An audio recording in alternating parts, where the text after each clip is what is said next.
Hello.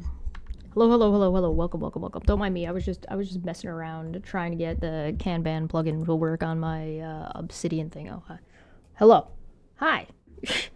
Back to school. Back to school. All right. So yeah, don't mind this. This is just my note-taking app. It's called Obsidian. I'm still futzing with it, so don't mind this. Don't worry about it. It's fine. I'm guessing it's not going to be very zoomed in for you guys to be able to see very well. And I'm just, futzing around trying to make that a little bit better. I think I'm probably going to have to change up the layout. So I think what we do here. All right, hear me out. So right now you're just seeing my display. This is just my desktop. You're just looking at one of my desktop screens. So like you can see that, like, so you can drag that over. We're gonna have to change that, I think, because I think that this isn't gonna function very well. At least for you guys to be able to see what I'm actually typing in and writing out and stuff. So I think we're gonna make a quick adjustment here before we get started. I think the layout is mostly fine. I just think we need to make some minor adjustments. I should probably not do this with, you know what, whatever.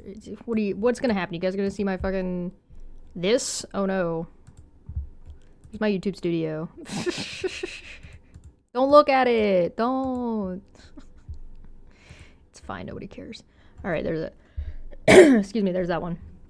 So I think what I'm gonna do is we're gonna move this around. So we gotta make it look nice. We can't have it not be, we can't have it be ugly in here. I will not stand for it being ugly in here.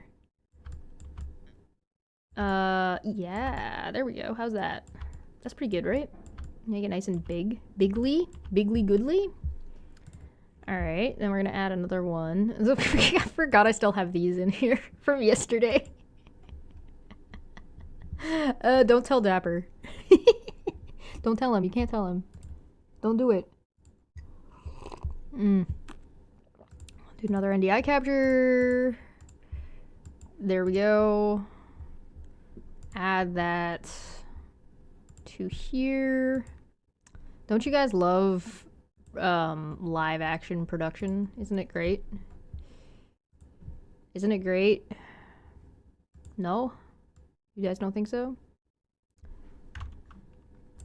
Okay, so here's the problem with this, right? Like, I don't know how important my notes are gonna really be, but I guess if we put it like this, it should be fine, right? So if I type here, hello, yeah, you guys can see that okay, right? I just have to keep in mind that, like, it's super narrow. Like, I'm operating on a super narrow. Oh, there we go. What if I do that?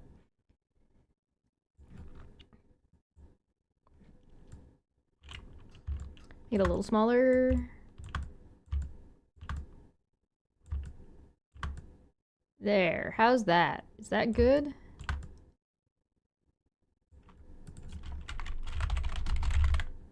That's readable, right? I mean, my notes aren't going to be terribly important, I don't think, but that's okay. Cool. So this is in my, I did put my real name here instead of Chesh because, like, if I do end up paying for the, paying for the certificate, I probably don't want Chesh written on the certificates. But, you know, it would be funny. It would be very funny. I'm also not sure how much it matters about, like, billing addresses and stuff like that. So we didn't do that. But we have the welcome, the introduction, the framework for predictive systems, diviner's guide, cross-cultural conversations, and the final quiz. So we can set goals, but we're definitely going to do, like, more than once a week. You think we're going to do 5 days a week? I don't know if we're going to do 5. We'll definitely easily be able to hit 3. I don't want to set a goal reminder though. So yeah, don't be surprised if you see my actual name pop up here. It's not a big deal. People already know my name. It's not really a problem. Professor Dr. Chesh. Yes. So yeah. Oh, there's a sale right now. I can get it cheaper. Anyway, let's course handouts. Oh, there are none. All right, well, let's just get started. Let's welcome and introduction. Course outline. Welcome and introduction. Frequently asked questions.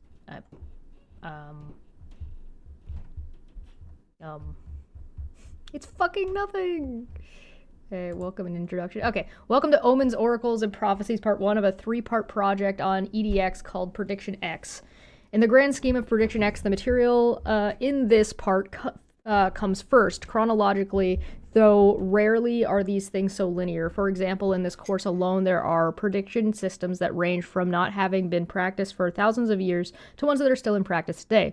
Still broadly, we can classify the material in the PredictionX project into these 3 parts. Part 1's Oracles, Omens, and Prophecies. Part 2, The Rise of Theory, which includes the already released Jon Snow and Cholera outbreak? Oh yeah, cholera outbreak. I should have just read the rest of the sentence. I would have fucking figured out that said cholera. Cholera outbreak of the 1854. 3 modern stimulations. Previews of material from all 3 parts are available outside of EDX at predictions.x.org. Ooh, fancy. Fun fact, tarot cards were originally developed for a card game. Oh, really? I didn't know that. Interesting. Introduction. Humans have been interested in their futures throughout their past. History is full of tales of great leaders, consulting oracles, shamans, and psychics tapping into the spirit world, and of elaborate systems designed to turn phenomenon observable in today's world into omens foretelling tomorrow's. Omens, Oracles, and Prophecies has 2 main sections, the Diviner's Guide and Cross-Cultural Conversations. We also include framework for predictive systems to help contextualize the systems discussed here and in subsequent parts of PredictionX. Oh, I'm gonna put, by the way, so right now the cost of getting the certificate for this is $99. I'll put a goal like somewhere around here in our space eventually. So if you guys wanna super chat or whatever to help me reach that goal, you can, but to get the certificate. But if not, don't worry about it. But I'll get like a bar somewhere eventually, so don't worry about that. I'm just gonna ask Dapper for his, and then I'm gonna cheat and do that. Diviner's Guide. I'm gonna keep saying Diviners. It's not, it's Diviners. Diviner's Guide. Showcases methods of divination whose origins go back many hundreds of thousands of years, ranging from astrology to Chinese bone burning to Mesopotamian sheep entrails. Each of the predictive systems covered has its own in-depth page, which includes a written summary, videos, and links to additional sources. Feel free to test your knowledge in the assessment section when you're done.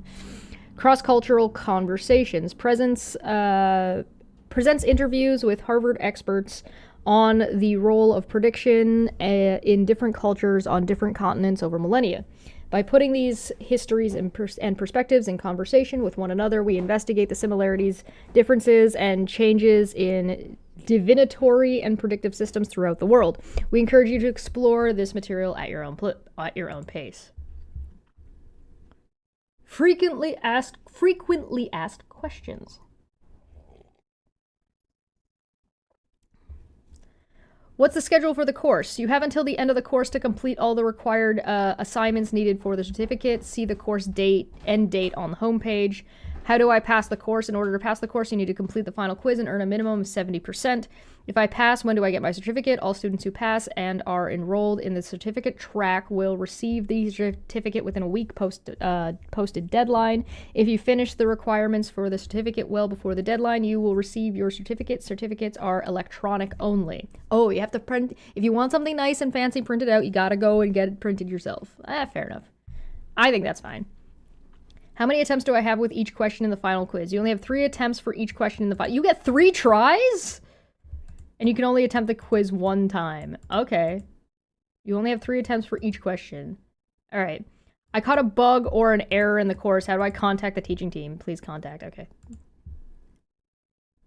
Ads.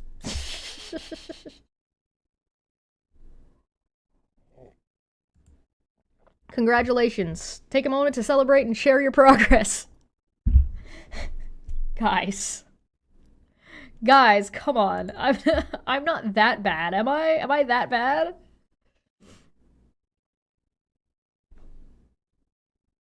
Will this have canvas? I don't know what that is. The framework. The framework for predictive systems. I guess I should write down something about predictive systems. Predictive systems. I mean, I think that's it. Something about this is like, it is interesting to see things like a lot of this is considered like woo now, like currently, and I'm sure there's like predictive modeling that we have now that will be viewed as woo in the future, provided we keep making progress. We'll look at things that were like, oh yeah, we used this thing to tell the weather before and it was really bad, so we stopped using it and we have this way better system now. So these older models and systems are like laughable to us now. So you talk about like burning bones as if they can predict what the weather is going to be like tomorrow, and you're like, oh well, that's silly. But hey, it's sometimes it's all a matter of progress, right? You throw dirt at the wall and see what sticks. Yeah, I got a participation trophy. Yahoo! I get to share my progress. All right, the framework. The framework for predictive systems helps us clarify and understand similarities and differences amongst predictive methods across time and cultures. It is used throughout PredictionX to think about classes of inputs to predictive systems, the systems themselves, and processes for refining systems, example, to improve their accuracy. Predictive systems can be classified on their types of inputs. The framework breaks down into these inputs into 4 broad categories: random, randomized, human, and non-random. Systems described in the Diviner's Guide and discussed in cross-cultural conversations use a variety of these inputs, but they rarely go beyond make prediction. This is okay. I want to be clear for anybody that is following along or anybody who wants to do this or signed up for it themselves. I feel like you could do this on a phone. Like I feel like you do not need like a computer. Like I have a fancy computer setup. Like you guys know that my setup is a little bit spicy, right? Like it's not super nice, but it's like it's a little bit spicy. You could do this on a phone right now. So far, most of this is like, and then just make notes in like a this. I feel like I should be taking notes on this instead, actually, to be honest. I might do that. I prefer physical copies of notes than typed out ones, but I will consider doing that. And then I guess you could always, like, I could write my notes down and then I could type them up and then post them for you guys if you want my notes. I've never been a good note taker, though. Hey, if you guys have any suggestions on how to be a better note taker and you see things in here that I should be noting and that I don't note, you tell me that I need to take that note. I trust you. Rodent, Mom, congratulations, your daughter is all grown up and going to college. Hey, listen, first off, university. Second off, it's Harvard. Third off, I dropped out of school twice. Don't give her hope. I'm an embarrassment. Let's be real. Okay. Random, randomized human and non-human systems described in the Diviner's Guide and discussed in cross-cultural conversations use a variety of these inputs, but they rarely go beyond make prediction in the cycle of improvement shown to the right, and the ideas of evaluating accuracy and making changes to a predictive system are relatively modern concepts that many historians associate with the origins of modern science. Yeah, I kind of figured that's where this was going.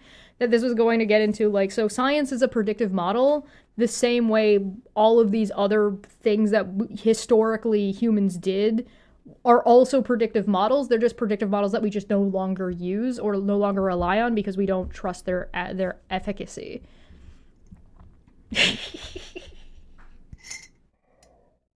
I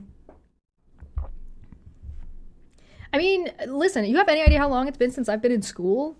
Since I've done, like, any kind of assignment or anything like that? Had my work evaluated like that? Oh my god, it's been so long. We'll see how we do. We'll see. What's the worst that's gonna happen? We fail and then we try again? It's okay. These are free courses. What's the loss is the amount of time it takes me. Harvard. Yes. Harvard. I'm about to become the worst version of myself. Don't encourage me.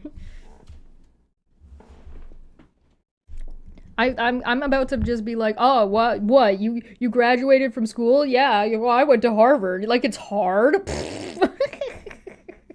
Leviosa. All right. You can click on elements of the diagram below to learn more about them, or keep reading below to learn about the whole framework. If I click one of these, is it just gonna jump me to that area? Hold on. No, whoa. Yeah, no, it just jumps me to the next area. Okay, so we're not gonna do that, but observe random, randomized, human, non-random, then predictive to then create a predictive system to then make a prediction, evaluate the accuracy, make any changes, and then adjust your system to make a prediction. Okay, I mean that makes sense, right? Mani and Feline checks you. Neither of them are here right now, so...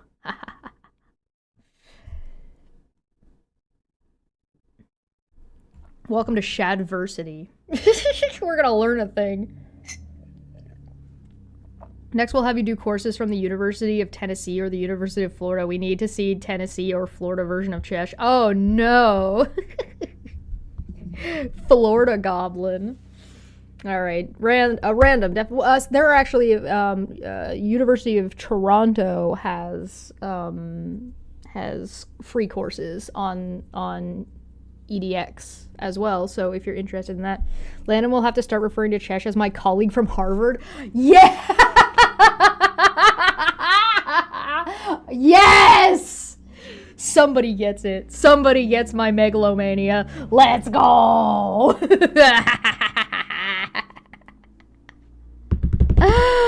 Welcome. Hi. Welcome to Harvard Inc.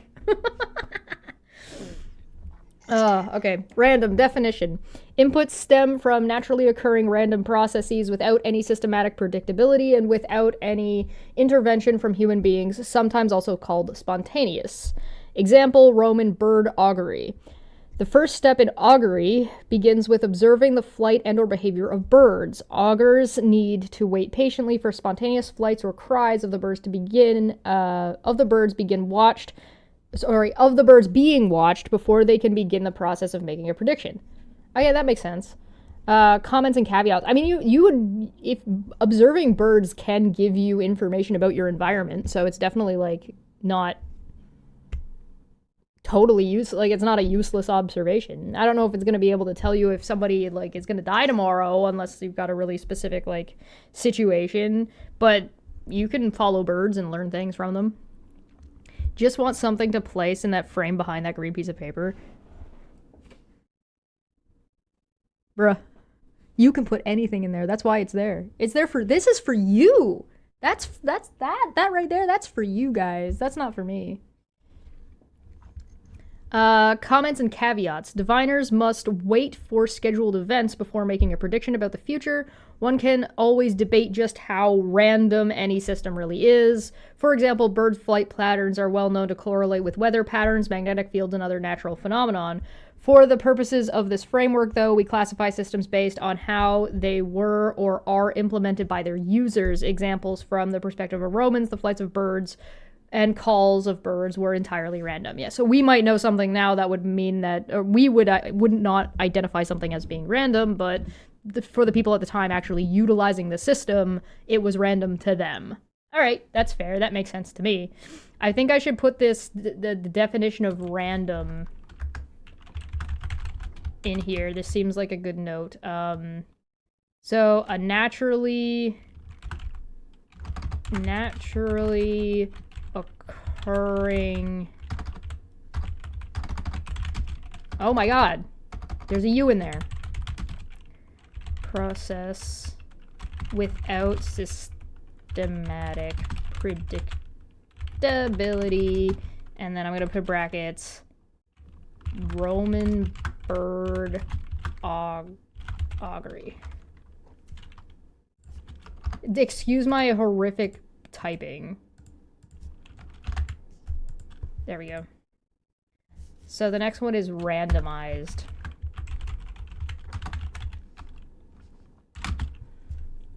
Randomized. Oh yes, there are house cats in this area. Observation of dead songbird. I've considered getting a bird. I think like getting, but if I wanted to get birds, I'd probably like set this whole room up just to have birds existing. So like, obviously you'd want to train them to make sure like that they go to sleep and like their schedules are good and stuff like that, and then like go from there. But then just have sort of the room open, but so they can kind of like they have like their caged spot, but then they kind of like are just able to go around. Get a parrot. Have it watch Steve's videos on repeat. No, that's cruel. I wouldn't do that. That's so mean. I don't think I would get a parrot either. Bird is the word. Now, if I was gonna get birds, I would get like little like finches and budgies. Budgies are so smart. Anyway, I'm getting distracted. Randomized. Definition. Input is the result of the oh, I should probably put input. Input. That seems to be a core word for this. Input. Because it's talking about, yeah, okay, that makes sense. Input is the result of the process of that human initiates for the express purpose of producing a random outcome. All right. Getting a random outcome by human initiation. Right? Spelled initiation wrong. Initiation. Example, casting of lots. Throwing dice. You know, listen, I like dice. We're gonna go with dice. Throwing dice. E. If I understand anything, it's dice. Budgies are a type of parrot. Yeah, I guess they are, aren't they? No. My understanding is that parrots are too intelligent and social, so that keeping them as pets is inherently not nice. I mean, yeah, I guess like a lot of animal like keeping an animal is really dependent on how and what you're doing. So like it's like if you're gonna keep rats, you don't keep a single rat. You make sure that you have at minimum 2, but you should have like 5, and like you make sure that you're interacting with them often and regularly, right? So like if you're gonna get a parrot, you should have more than 1 parrot, and you need to be around with those parrots, and make sure that they have enough space. So again, that also depends. Like a gray parrot is also a lot different than like a parakeet, or like the one with the big thing on its head. Casting bones, the bones. We must ask the bones. Train parrot on Matt Walsh. Have it call into Steve's live stream. Profit. To be fair, that would be very funny. That would be very, very funny. A cockatoo, yeah. You're right. That's the one I was thinking of. Example, casting lots, throwing dice. We're never gonna get through this. Guys, I'm trying to go to school here. Stop distracting me with cute animals. Tossing objects that roll... I didn't do it. Tossing objects that roll to rest on a random surface. Or on a random face. Human action is needed to initiate the process, but the side of the bones where the bone or die comes to rest should be random. Comments and caveats. There can be fraud or biased outcomes if input devices do not actually produce random outcome, like weighted dice. Dice systems have been used for millennia, made from bones of various animals. Systems like IFA, which involved small objects being moved around on a shaky tray, are similar to throwing dice. Is essentially unpredictable physical process intervene to random a diviner's selection. Yeah. Next one is human. Human. Input. Input that comes directly from the diviner, or at the very least, inputs that come from a source not discernible by anyone besides the diviner. Okay. So this is just like, this is direct from diviner. So, okay. Example, utterings of possessed persons, or like oracles. Yeah. Possession oracles. And that makes sense to me. Like, I understand. Understood. A woman purportedly possessed by supernatural forces responds often ambiguously to a question. Yeah. Comments and caveats. Prediction systems based on human data can be conceptualized as the diviner being sort of a spokesperson for the divine. I don't have time to poke Chesh with a pencil. Too busy drawing penises. The boys in class poking Chesh on the back of the head. Stop. See. No. Stop it. No. Non-random input.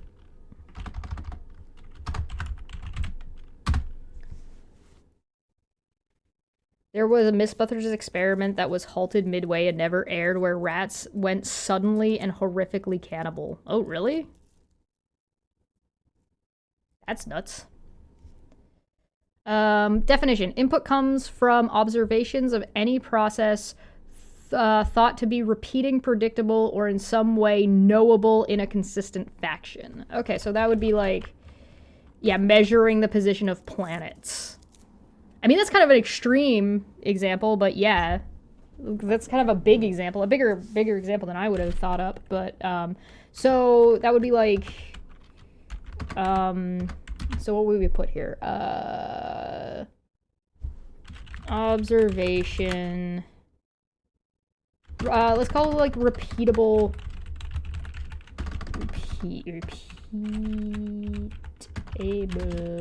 Repeatable, consistent. Oh my god. That's not the right. That needs to be an I. Consistent.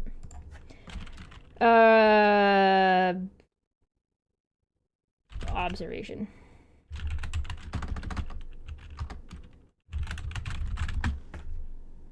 Tie goes in, tie goes out. Oh, I was right the first time. Tie goes in, tie goes out, right? Like the moon. The moon.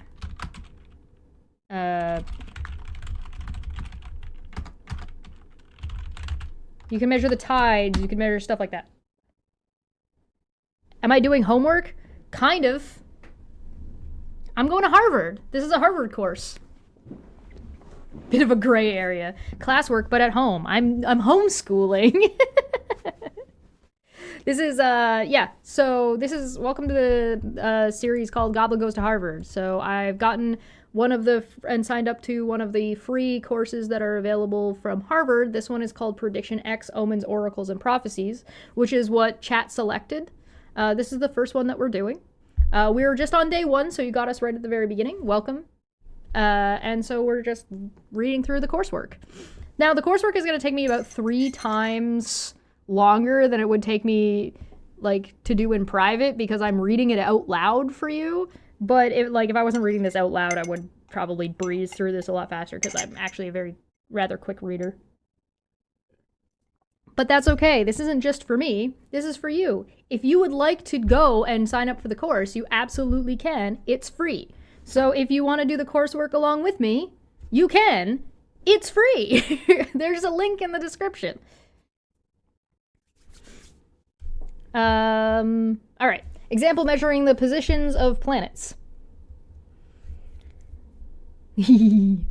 Well, ancient astronomers may not have known the cause of planetary motion. They knew the position of planets, followed standards, repeating paths with respect to background of the stars. Comments and caveats. One must be very careful to distinguish non-random inputs from an end-to-end deterministic predictive system. The latter, a fully deterministic predictive system, is exemplified by physicists' modern understanding of the theory of gravity, which today is so good as to be able to predict the position of a distant comet well enough to land a spacecraft on it. Meanwhile, though, astrology has, and still does, rely on deterministic inputs, examples the positions of planets, to make a non-deterministic predictions based on humans' reading of mystical portents. So the difference between doing math to figure out the position of something versus looking at the position of something and then determining something else, right? So again, the difference between doing the math first and then predicting where something's going to be accurately versus seeing where something is and then using that to accurately or not accurately define something else. We think of most modern science as being deterministic, and indeed modern science is based on the premise of being able to prove claims falsifiable or not based on repeated doing the same experiments and getting the same results. However, we see in this course most of the systems in the Diviner's Guide do not fall within the category of deterministic, with a few notable exceptions. Astrology serves as a bridge in that it was not originally deterministic, but which astrology did contribute to the growth of the field of astronomy, and fascinatingly, Babylonian Harus. It says spicy. It says Haru spicy. I don't know if that's how you pronounce it, but that's what that says in my brain, so I guess. Haruspicy? I don't know. Also, eventually developed into a deterministic system, as we will explain in more detail in that section. Do astrologers know enough about astronomy to predict the stars? Like, do they make their own calculations or just use regular astronomers' data? It probably depends on the individual, right? Like, I'm sure that there are individuals who are more willing to do more math, but like, I guess astrology isn't really about predicting where the planets are going to be when, and it's more about seeing that the planets are there and then using that to define something. I don't know enough about astrology or like the consensus of astrologers. Is there a consensus of astrologers? Maybe we can find one and ask them. Predictive systems. How do I get out of this? I don't know how to get out of this point buy system, but I'm just gonna go down to 8. Predictive systems. I'm gonna have to fix my note taking later, but that's okay. Let me scroll down for you guys. The box in the diagram labeled predictive systems can be thought of as the core instruction set, or somebody's having a good time outside. Can you guys hear that? That's okay. Yeah, this is just the first course that we're doing. I think the next course that I have written down is... Let me double check. If we're successful and we like this, we're going to keep going. Our next one is going to be CS50 for lawyers. And then the third one we're planning on doing is structure and function of argument. So those are the ones that we're going to be doing in the future. So if you're interested in those, we're going to be covering a lot of different topics as we sort of go through these. I feel like there wouldn't be a consensus if you're basing your astrology on different traditions. Yeah, that's a good point. Astrology has happened like on different parts of the planet, so the consensus, I don't know. There might be like different branches, I guess. Sorry, predictive systems. The box in the diagram labeled predictive systems can be thought of as a core instruction set or algorithm for making predictions using a particular system. The simplest possible example of such an algorithm would read, if you observe A, predict B, as in if you roll a 4-sided dice, predict the querent will meet her future spouse tomorrow. Oh. Almost no predictive system is quite that simple, and many rely heavily on the expertise and interpretive skills of the diviner. Yeah, that makes sense. We discussed several different prediction systems in Diviner's Guide, but hundreds more can be discovered on the Methods of Divination Wikipedia page. All right, well, let's open that for now, and I will give you guys the link so you guys can take a look at it. I do like that this Harvard course is directing me to fucking Wikipedia. Low-key hilarious. I don't know how I feel about that, but I'm also going to put that link in here so I have it for later. In more scientific predictive systems, we can clearly understand how observed inputs come together to create a predictive system. For example, with Newton's famous equation F equals ma is a predictive system. If we can observe mass and acceleration, then we can predict what force will be. F being force, m being mass, a being acceleration. Unlike Newton's equation, Diviner's Guide systems are somewhat a bit unknowable at this stage. Someone observing from the outside looking in cannot always know how exactly the predictive system really works. In some cases, there is a mysticism inherent to the prediction system, such as with human-based prediction systems like Egyptian diviners. Sometimes the system appears unknowable because it has a high level of complexity that requires years of training to fully understand, such as with IFA. IFA? I don't know how to pronounce this. Okay, I'm just gonna, it's fine. Finally, we might not know the details of how exactly the prediction system works because that information has been lost to history, such as with Chinese oracle bones, where we don't even know for sure if the diviners were interpreting the shape or the sound of the crack of the bone. That's interesting. Observation of data is the first step to making an analysis prediction. We can think of this as the input that comes from the prediction system and is fed into the algorithm of the framework. In ancient prediction systems, this could range from the flight of birds to how a bone cracks, while in modern prediction systems, this can range from the observation of a planet's location to the results of a survey asking someone who they intend to vote for in an upcoming election. In theory, the more observations made, the stronger a prediction system can become, as is discussed in the section Make Changes, which we will get to. Make prediction. Once the observed inputs are processed through the predictive system, the practitioner will make a prediction. The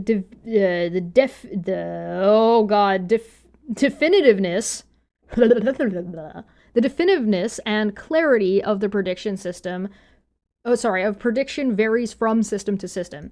In the case of Newton's F equals ma, there is no wiggle room in the prediction. The value of force will be as precise as the observed precision of mass and acceleration, right? So, like, how specific is your measuring tool? If you're eyeballing it or you're looking at the speedometer of your car, right, you can measure the acceleration, right? And like depending on how good your speedometer is, or if your speedometer is off, or if it's like a police thing getting how fast you're going, stuff like that. Or like you might know pretty accurately how much your car weighs, right? That'll be its mass. Stuff like that. Check art share. Okay. Hey, that's not very nice. That's mean. You gave me a thick ass blunt and a dunce cap. I don't know if you guys can see. Very nice. I like it. Very cute.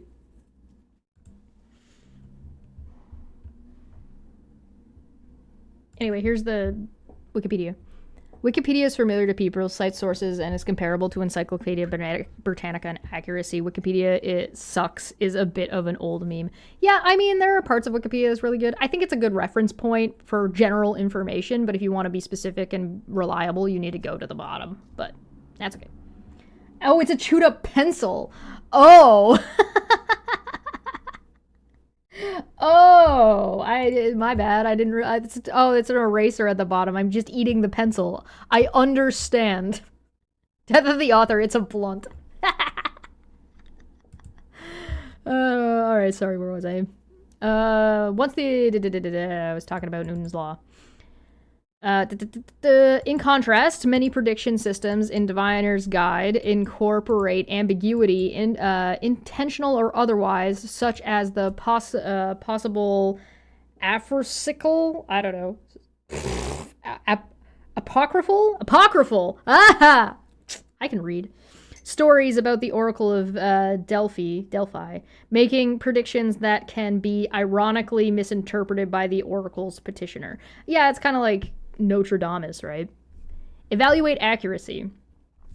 The next step of the framework is evaluating accuracy of the prediction. The question here appears simple. Was the prediction correct or not? Often, however, there can be a deeper level of complexity, since often there can be confusion when the prediction was accurate, but the process, example, the prediction system itself, was not based on accurate fact. For example, when studying the cholera outbreaks of the 19th century, the miasma theory appeared to be accurate and even had convincing data that showed a correlation between elevation and cholera.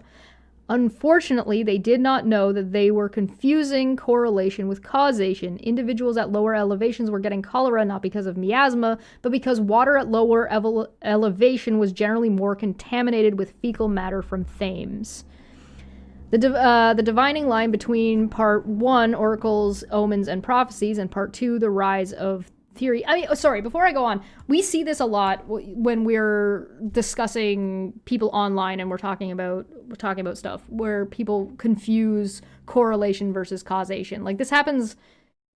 Confusing correlation and causation happens a lot, and sometimes that can come from just not having enough information. Like, you just might not have certain pieces of information, so you think you've got something correct, but you don't, because you're just lacking knowledge. Right? You're ignorant of some additional piece of information, right? That's not uncommon, and like a lot of people do it with it. Like, I'm pretty sure most people on the planet have done this at some point, where they've come to an assumption or a conclusion based on incorrect information or information that they have that is incomplete, right?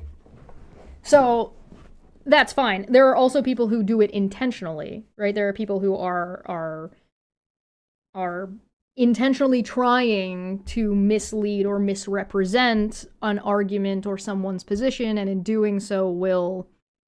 So, like, when somebody's like, oh, that person lied, it's like, did they lie, or did they not know, or did they not remember, or did they misremember something, or are they intentionally lying, right? That's the correlation between getting a fact wrong or getting something incorrect and whether or not they're lying might just be coincidental, right?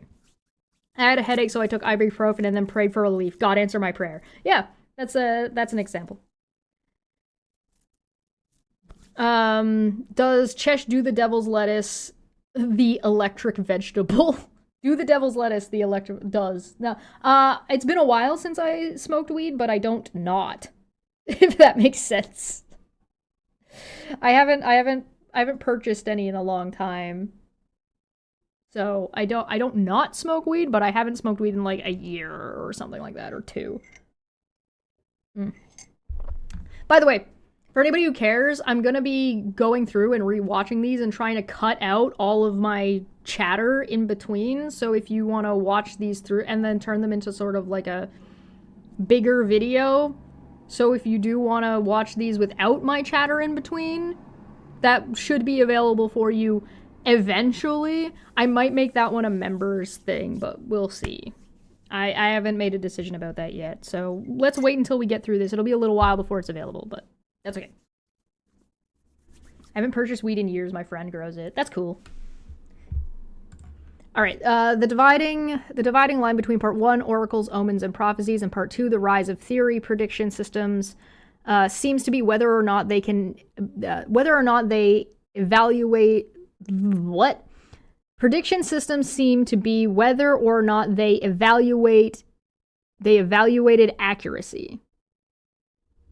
Once prediction systems become more scientific, we see an increased emphasis on empirically measuring whether or not the prediction was accurate. Again, using Jon Snow as an example, we can see where Snow's predictions about cholera being spread by water were later supported by evidence found during the Broad Street cholera outbreak, and also by Snow's larger study of London's water companies. Today, in many fields, this process of evaluating accuracy has been standardized and is a central component of the prediction system in the not yet released Part 3 modern simulations. There are some rare exceptions in Part 1 prediction systems that seem to incorporate evaluating accuracy. For example, inscriptions on Chinese oracle bones sometimes include if the prediction was accurate or not. What we don't know if this then flowed into the final step, making change. I'm a professor. What do you mean? Look at me. I got a big brain. I'm about to graduate from Harvard. I'm gonna be the worst. I'm gonna be the worst fucking person about this on the goddamn planet. You understand that I'm about to be the biggest fucking weenie ever, right? Like, I'm gonna be so bad. I'm gonna be like, well, why are you talking to me like that? I graduated Harvard. I'm gonna be so fucking bad, dude. I'm gonna be the worst. Nobody's gonna want to talk to me ever again.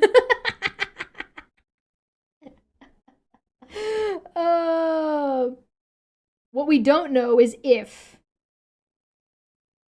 Yeah. What we don't know if this then flowed. What we don't know is if. Yeah, is if would have been better.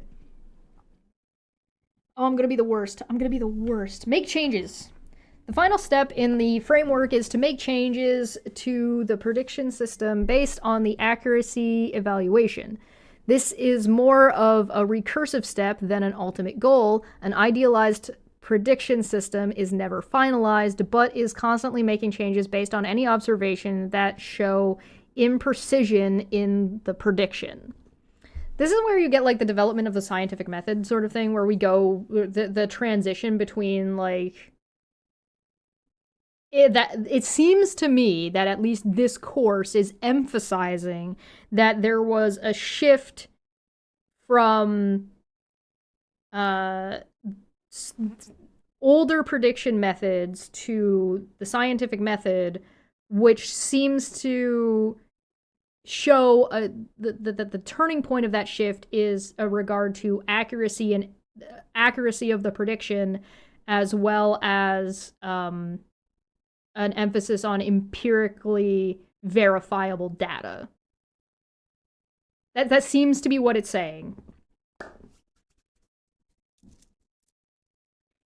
If you pass, can I copy your homework, please? Yeah.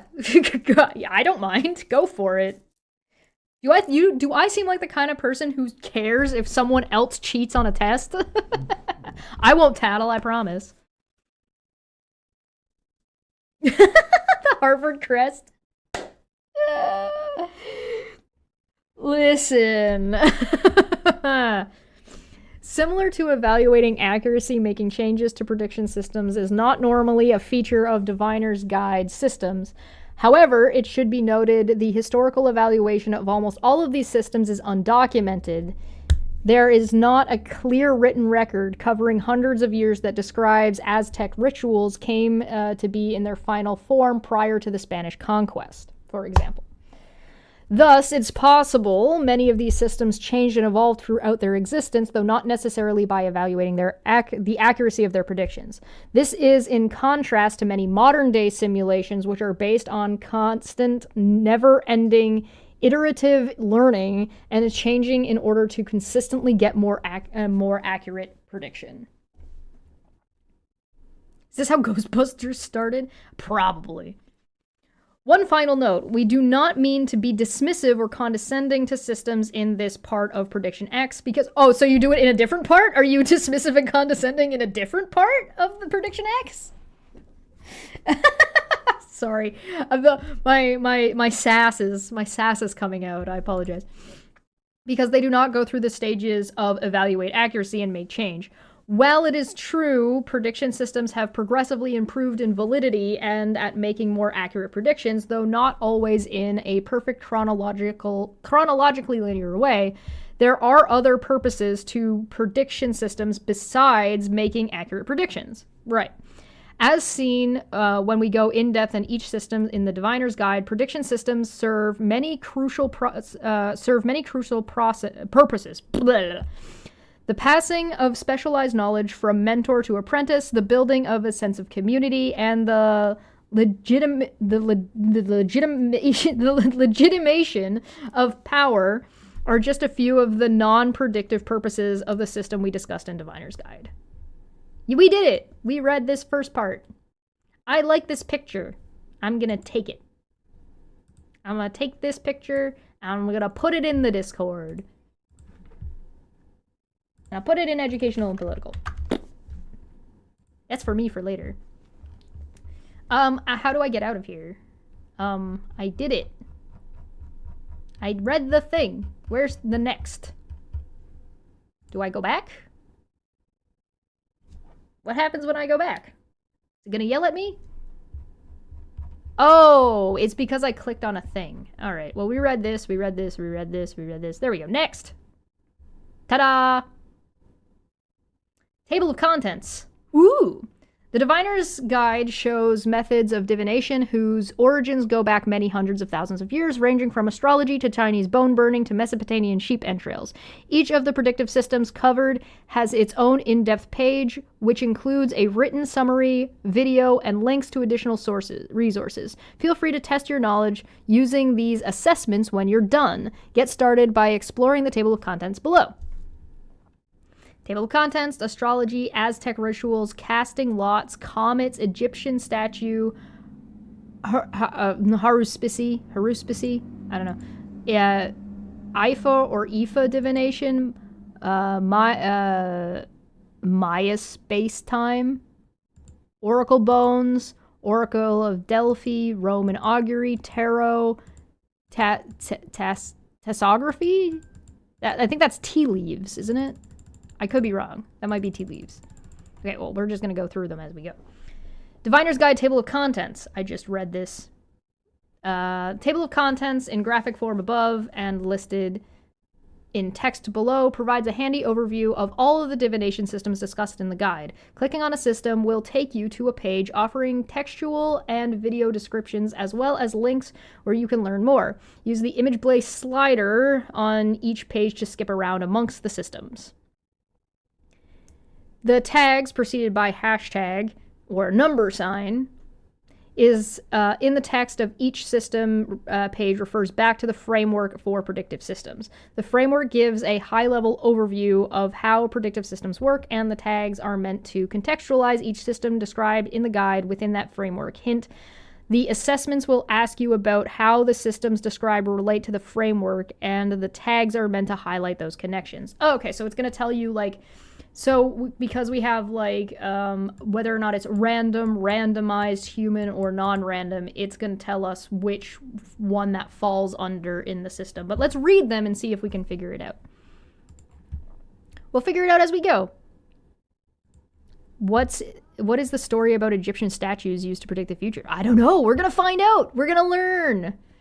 Also, be sure to use the... Okay, so I think if I click this, it's going to take me to astrology. But I think if I click next, it's also going to... I'm going to click this on a new window first. But I'm going to hit next. I want to see where it goes.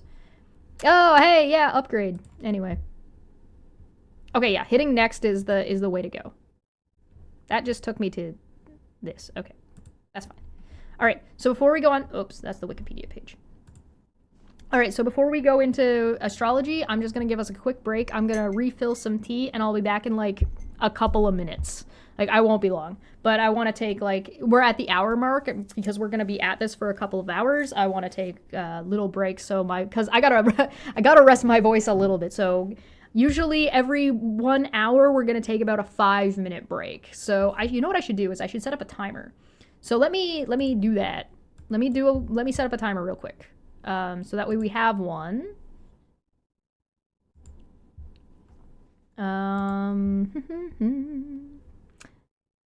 Title. We're gonna get us a timer. Need the brain juice. Brain juice.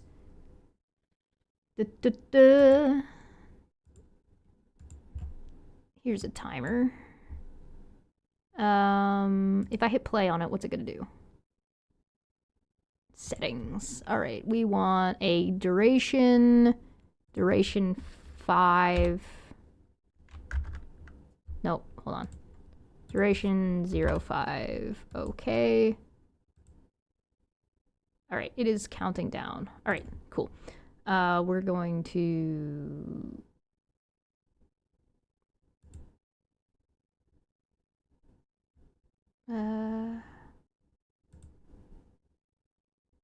put that here.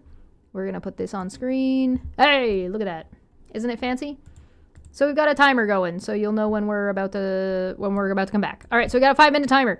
So I'm gonna take a quick 5-minute break, and I will be back with brain juice. See you guys in a minute.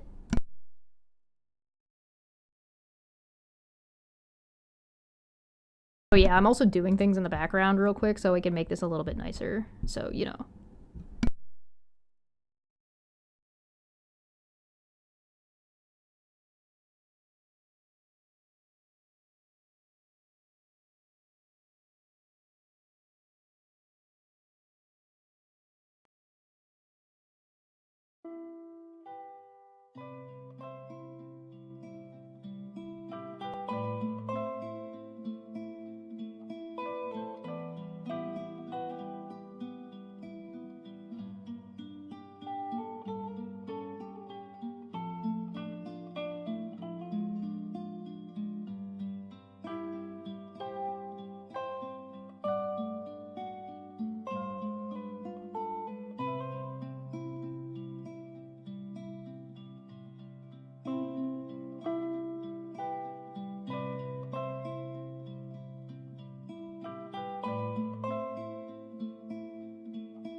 Alright, I have returned.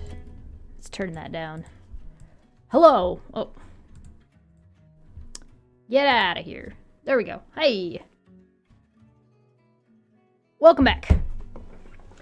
You're here to scam on babies? Enjoy. So, good luck. So, I got a snack, which is just cherry tomatoes from my garden. Garden!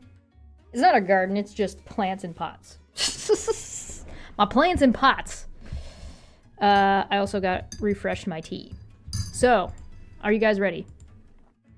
Was there any questions that I missed?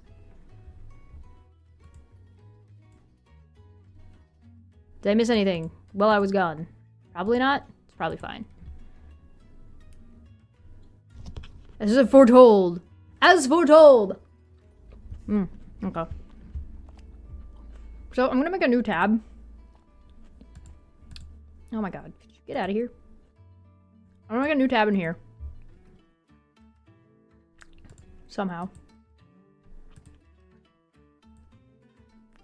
Go away. Get out of here.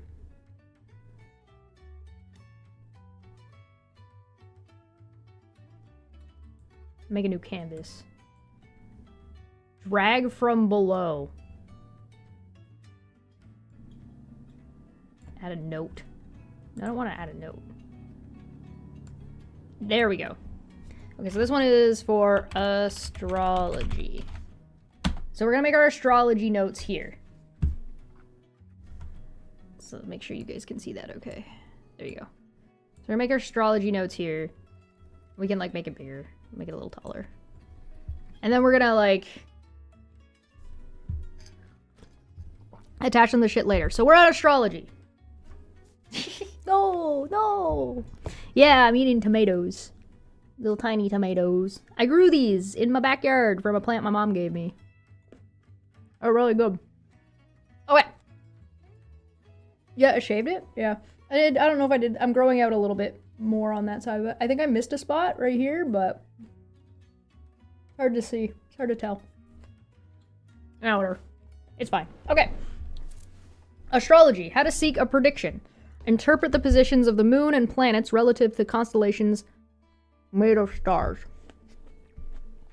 I guess that's just the definition of astrology.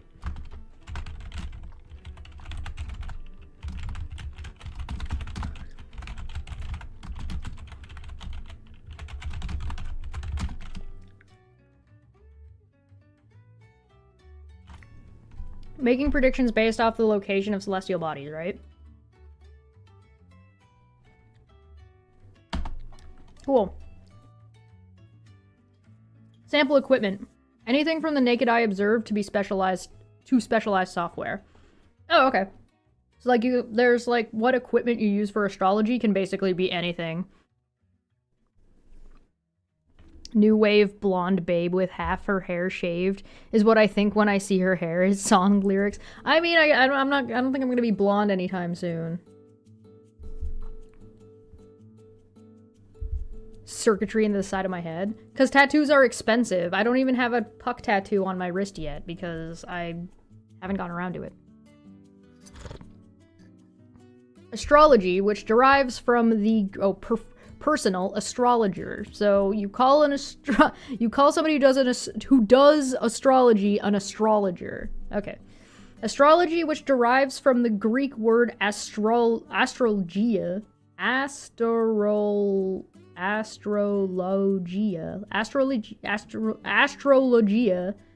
Astrologia is the study of heavenly bodies in an attempt to explain and understand the mysterious and complex relationships between the universe as a whole and human beings. Historically, there are a variety of different forms of astrology, with the first documented evidence of Western and Near East astrology coming from ancient Mesopotamia around 2000 BCE, and astrology systems being developed independently in ancient China, Mesoamerica, and India. While modern-day astrology primarily focuses on individual-level predictions, what we think of as horoscopes, astrologers in ancient times often took a more big-picture focus as they attempted to use the stars to divine the will of the gods for all of humanity. Astrological systems are often quite intricate and predictions detailed, as can be seen in Professor Goodman's conversations with modern-day astrologer Kathleen Medina. Intricacy and alleged details are not new. Ancient astrologies across cultures all sought better and better observations of the stars to improve their predictions. Babylonian sky priests referenced Enuma Anu Inli, a collection of 70 tablets containing around 7,000 astronomical observations of planet, stars, and terrestrial events from the Old Babylonian period. A classic Chinese work called Zihui Du Shu, I don't know if I'm pronouncing that correctly, dating back to sometime before 1000 AD, was used by the emperor to tell his fortune based on the interpretations of the imperial astronomers interpreting 28 Chinese constellations. These constellations of observed stellar data can be seen as sort of a forerunner to modern astronomy, a connection we will discuss in much more detail in the future PredictionX feature, Path to Newton. It's also important to keep in mind that astrology is almost unique among ancient systems because its input, see the framework diagram, is based on a fully deterministic system, the position of the heavenly bodies, but is extremely human. Okay, so I'm gonna make that note of that. So this is deterministic, relying on human input. Because, like, yeah, I get that. That makes sense. Because the stars are going to be wherever they're going to be, and that's basically all predetermined, but it's the human interpretation that is making the prediction itself. A Borg implant tattoo? That could be cool. Where was I? Yeah, most ancient systems rely instead on purposefully randomized inputs, like casting lots. For those occurring randomly, augury, flight of birds in nature. From almost the beginning of recorded history, it was clear people knew the positions of the heavenly bodies had a rhythm to them that was not random. Timeline evidence of astrology dates back to 2000 BCE and continues to be practiced today. I guess we should probably note the time. 2000 BCE. And, like, specifically, what did that say? Specifically, Western and Near East astrology from Mesopotamia. So I guess we know Mesopotamia. Specifically. Let's make this a little bit bigger so you guys can see it. Hugeman. Alright, meet the expert, Kathleen Medina. The Diviner's Guide expert for astrology is Kathleen Medina. Kathleen has over 15 years of experience as an intuitive working with astrology as well as tarot, numerology, and clairvoyance. She also is staff in the metaphysical department at Canyon Ranch. What is Canyon Ranch? I'm just curious. Oh. Tuscan, Lenox, Woodside, and Austin, Texas. Oh. I wonder how expensive it is. Okay, anyway. Alright. Alright, are you guys ready? There's a transcript on the side and everything. So let me adjust this real quick. We're gonna pause the little cafe music that we got going on. I don't even know how well you could hear it, and we'll check out the video.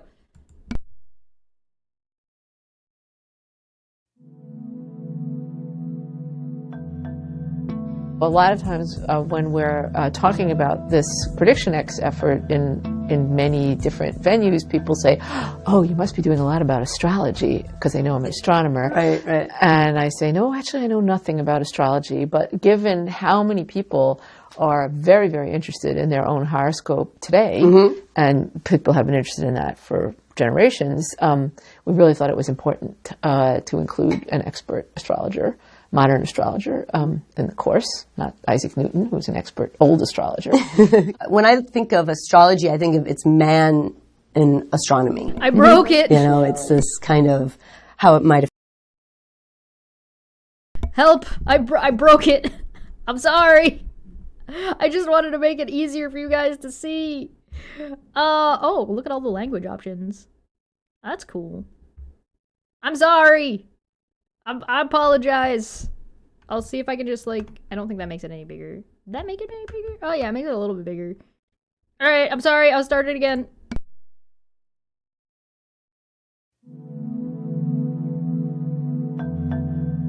A lot of times when we're talking about this PredictionX effort in many different venues, people say, oh, you must be doing a lot about astrology, because they know I'm an astronomer. Right, right. And I say, no, actually I know nothing about astrology, but given how many people are very, very interested in their own horoscope today, and people have been interested in that for generations, we really thought it was important to include an expert astrologer, modern astrologer, in the course, not Isaac Newton, who's an expert old astrologer.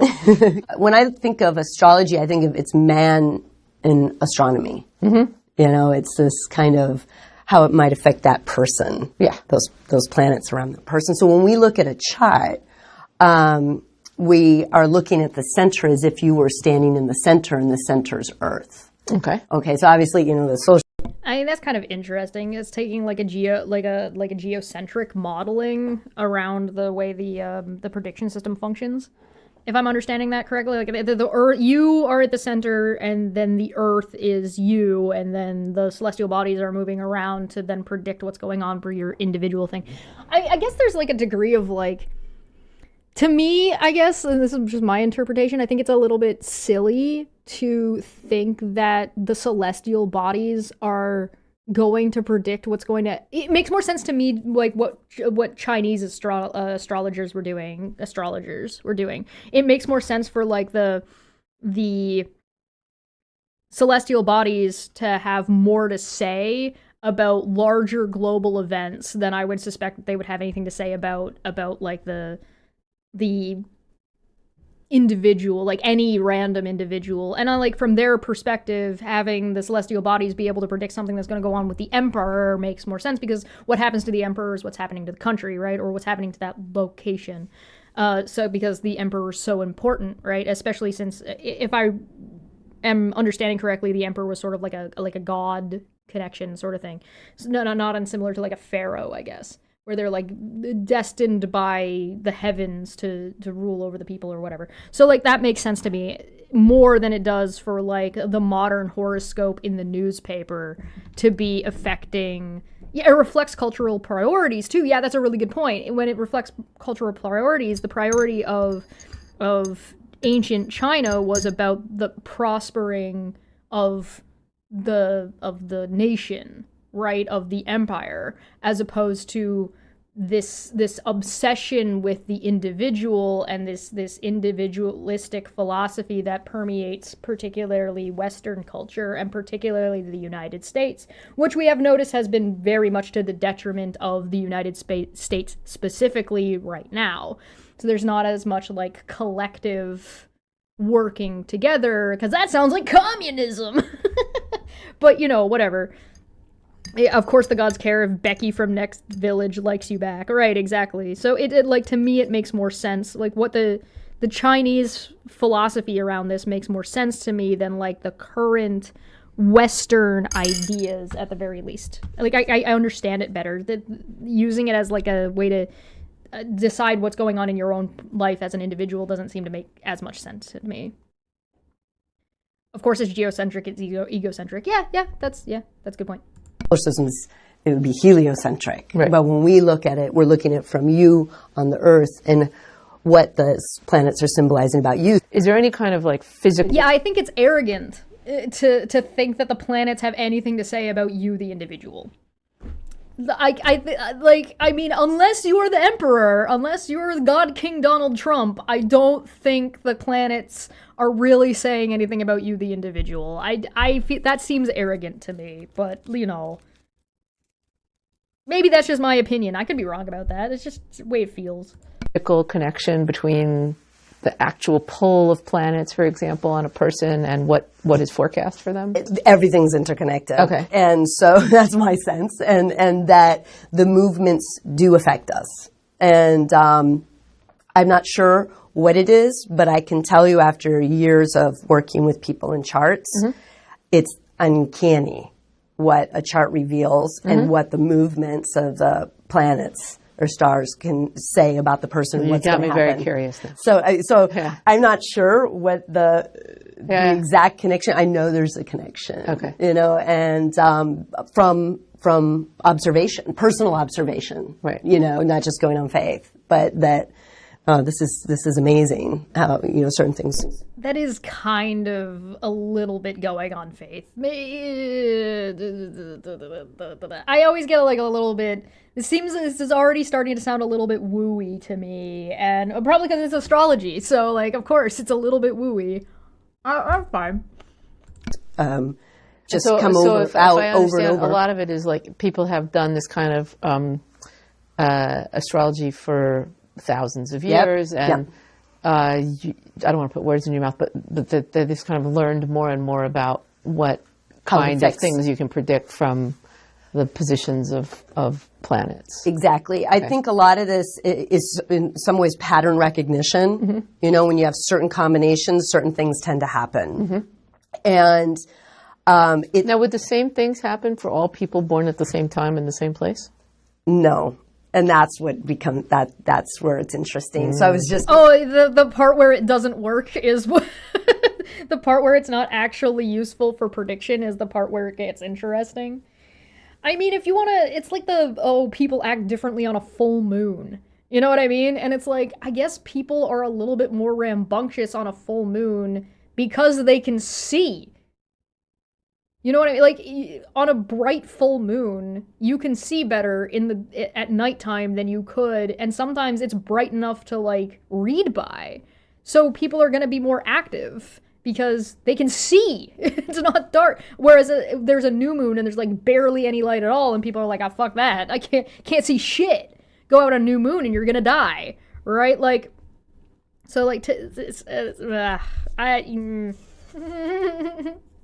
Again, I don't mean to be rude, but like, come on, really? I was going to say, I don't believe that everything's set in stone. You know, I believe that there's basic patterns, and then we have this free will to move within these patterns. Okay. So you'll see some people with a certain configuration that's very pronounced, and you'll go, oh, that person's going to be very successful, or they can do, and maybe that doesn't fully materialize. It's okay. We're here to learn, not to argue or debate, and we're not here to like convince anybody of anything else. We're just here to learn about what it means and how these people and how astrologers. Well, that was the question earlier, right, about astrology. So, this is what we're here to learn. It's okay. Don't panic. We're all making the same face. We're all just like, we're all doing one of these. It's okay. It's okay. And if they had somebody else born on that date at that place is important too, at that time, which is very important at the time, they may completely, you know, fulfill that potential that we're reading in the chart. Astrology, because it's so intricate, is about the relationships between that planet and the sign, which means the part of the sky it was in, and how it's relating to the other planets and relating to Earth at a particular time or a particular day or a particular place. What would you say is the balance among your clients of people who are very seriously looking to you for advice about, you know, business decisions and their love life and whatever, and then other people who are... I swear to God, if there are billionaires out there making billion-dollar decisions, getting people killed and destroying people's lives based on astrology, I'm gonna scream. That's probably true. It's probably a thing that happens a lot, actually. Because, like, so there's this thing. Sorry, I'm getting distracted. I'm off on a tangent a little bit here. I apologize. There's this thing where, like, when you have too much of something, it's by definition too much. It's already, like, not good because it is too much. And so when you have too much of a resource, like something like money, especially when it's something that is like a necessity for people to survive, you are now in control and have so much power that your brain can't handle it. So it would not surprise me to find out people who have more money than they know how to spend and don't know how to use that money, because having so much of that money is so much of a moral burden, because, like, you know that people are starving in the street, you know that people are dying, and you have all this money that could prevent that from happening, but you don't know what to do with it to deal with that, or you don't think that you can deal with that. Turning to mysticism or turning to astrology to be like, hey, what do I do with this money, doesn't, like, that, it's a way out. Like, you are no longer burdened with making the decisions. The stars are now making the decision for you, right? So then it relieves you of that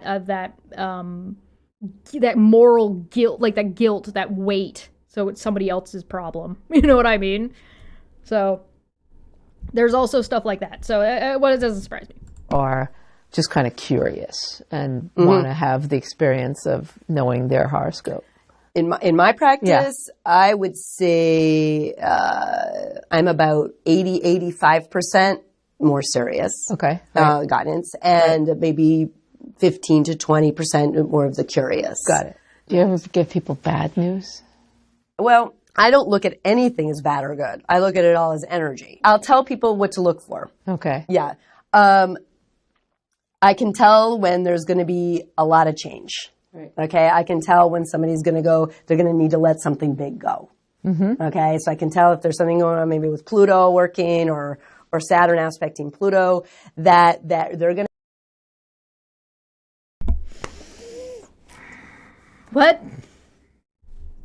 to have to let a way of being go, or there's some aspect of their lifestyle that needs to change. And my feeling is, I'm kind of an optimist anyway, but my feeling is that how I read astrology is it's a way to understand ourselves and our lives to help us. Mm-hmm. So if there are the more difficult, or you're saying bad or challenging aspects, I ultimately see it from the big picture is trying to help us evolve. Given that we were talking about this being a long tradition and that people didn't know Pluto was even there, or that it was a planet or a dwarf planet or whatever we want to call it, something in the solar system. We always gotta sass Pluto. We always gotta sass. Where's Landon? Landon? We gotta sass Pluto. Does it have new significance because it exists, or? Well, I understand your question. So yeah. All right. The answer to this question, in my opinion, at this point, with my basic bitch knowledge of what's going on, is that Pluto should always have an effect, but they wouldn't have necessarily known Pluto was there. So it's like when you do the math for the Higgs boson before we knew that before we, like, verified the Higgs boson. So, like, the math should work out, and there's just this gap in here where we're like, there's something here, but we don't know exactly what it is, but the number always works out to being this thing, so we know that there's a thing there doing something. So Pluto would just be that thing for, like, Mesopotamia before they knew Pluto was there, right? So, like, Pluto should mathematically, in, like, the chart, always exist. It would just be a blank. Like, if this was consistent, if this was something that worked, you should be able to see the effect of Pluto without recognizing it necessarily as it being Pluto, but there should be a thing, right? That's how that theoretically, right? I don't think that's going to be the answer, but it's just like how the constellations have shifted over time. Have shifted over time, right? So people who were Geminis in the 1800s or people born at the same time now are no longer fall under Gemini. They fall under a different constellation, right? the universe is in motion or something. We didn't read the 3 outer planets, right, until the last, 150 years or so. And so we wouldn't have looked at that probably as aspecting Pluto. This is your map of you. Okay. And this My is universe. This is your universe. Got this it. is giving Okay. me Oh, your universe. YO universe. Oh, oof. Oh, I don't like that. I don't like that at all. Oh boy. Marketing. like a Polaroid Okay. of what was in the sky. Okay. Okay. And so when you were born, and we need the place. Wait. So you're saying that this is like an issue with a celestial body is defining what's going on with you as the Earth as the geocentric model, right? But you're not paying attention to anything outside of our solar system? So like none of those things as like those big crazy amazing like deep space photographs, none of those things are even calculated into what's going on. That seems odd to me. It seems like with the advancement of how much we've seen of space and how much now we know more of space and what's out there and how good we are at tracking greater things that are bigger and further away, we would be able to then implement those into astronomy. That doesn't seem to be what's happening at all. It seems like the last big change to astronomy was 150 years ago where they added Pluto, Neptune, and Uranus. Right? She said the 3, right? That would be Pluto, Neptune, Uranus, right? I like the idea of being influenced by the Andromeda Galaxy. Yeah, wouldn't that be like you'd think like if you wanted to like advance astrology, that's what you would be doing, right? You would be starting to add all of these other things into the calculation. This seems like it's not doing any of those things. On the other hand, I'm also like a little bit confused by the concept. I guess I just don't see much of the validity. I do think that, like, the stars can affect you, but I just don't, I don't think it's got, like, necessarily predictive power unless you give it predictive power in your life.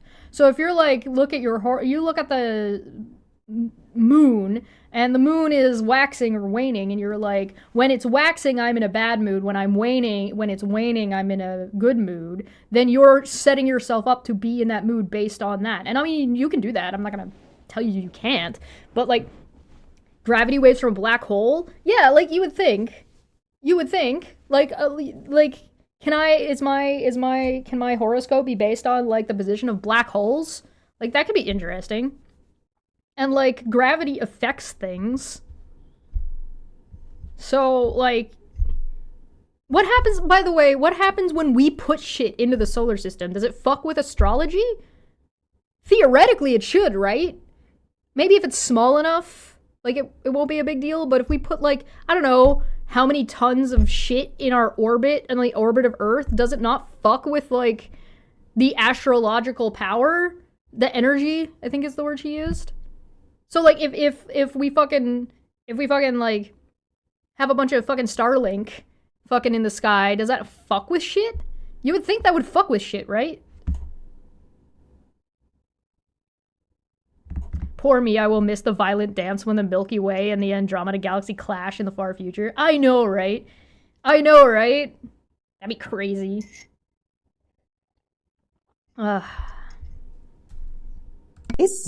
The date, but we need the time to be really accurate. Okay. Because as you know, the planet's rotating 24 hours. So what's coming up over the horizon's changing every 2 hours, roughly. You shouldn't use a 24-hour clock. You should use universal time. Why would you use a 24-hour clock? Use universal time. Why wouldn't you use... We were just talking about using universal time anyway. Why wouldn't you use universal time? It's going to be consistent everywhere, all of the time. You want the most accurate fucking clock, then why wouldn't you use that one? Why wouldn't, like, how is that not, like, a requirement?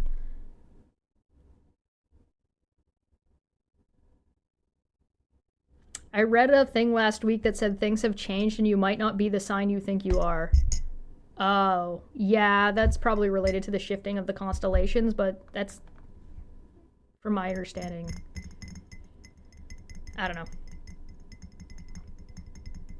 Yeah, there's what's it called? There's it's like the most accurate clock that we've ever made, and it works in universal time, and it is like, oh, what's it called? It's like down to the 100th of a second or something like that. Hold on. Most accurate universal clock. The atomic clock. That's what it, there you go. The atomic clock. Ta-da! Look at this fucking thing. Isn't it cool? An atomic clock is a clock that measures time by monitoring the resonant frequency of atoms. It is based on atoms having different energy levels. Electrons state in an atom are associated with different energy levels, and in transitions between such states, they interact with a very specific frequency of electromagnetic radiation. This phenomenon serves as the basis for the International Unit's SI definition of a second. International Atomic Clock, or the TIA, for the system coordinate of universal time, coordinated universal time. So, yeah, cool, right? So check out the atomic clock, first off.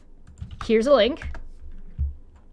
And then here's coordinated universal time. So coordinated universal time is based off of the atomic clock. So it's like as accurate as we possibly could get as of right now. So you would think astrology, if it wanted to, like we were talking about, which was the what was it called? The make changes to your model to make your model better or more accurate. You would think that astronomy should adopt universal time and should use the atomic clock. Because the atomic clock and universal time would give you, if time is so important, you wouldn't use a 24-hour clock, you would use the atomic universal time clock. Because then everybody's time, like everything would be like bang on every single time. Or at least as bang on as you can get for now until we come up with something better, right? I don't know. Anyway, atomic clock.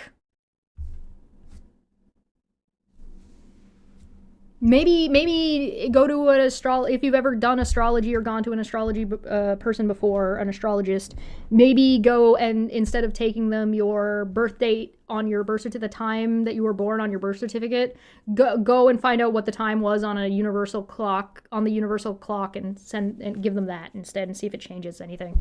It might. I don't know. They should, by all intents and purposes. Roughly.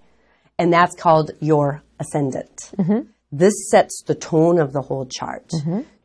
Sorry, that was a really big eye roll. I apologize. That was just this is your ascendant. Oh, that's a word. It's okay. So what's rising in the sky is setting the whole tone for you in terms of how it's like the lens you see life through. Okay. That's called your ascendant or rising sign. Okay. Your rising sign is Libra, and Libra is an air sign, so this is more working with the intellect. Libra is also about balance. Libra's the scales, right? So we have balance, we have diplomacy. It's very partnership oriented, wanting to work together with other people in teams. So the houses are fields of influence. In your case, 9th house up here, top of the chart, is representing higher education. It's representing developing the mind. It's representing foreign travel. It's expansion of what's possible in the world. So let me back up for a second. So this is about what we've been saying is about sort of kind of person I might be, what kind of personality I have, and then does this kind of horoscope get more specific about events that are going to happen in the future, or just people's tendencies? No, we can. If you know somebody's personality, you can kind of predict how they're going to behave. And when you can predict how somebody's going to behave, you can kind of guess what's going to happen, right? So, for example, we've talked about people on this channel before, and so it's a little bit predictable about what they're going to say or what's going to happen to them in the future. Like Thor, right? Like Osmongold, like Vic Mignogna. Like, we predicted that Vic Mignogna was going to lose his case and never shut up and cry forever. Ascendant is such a cool word, though. It is. You're right.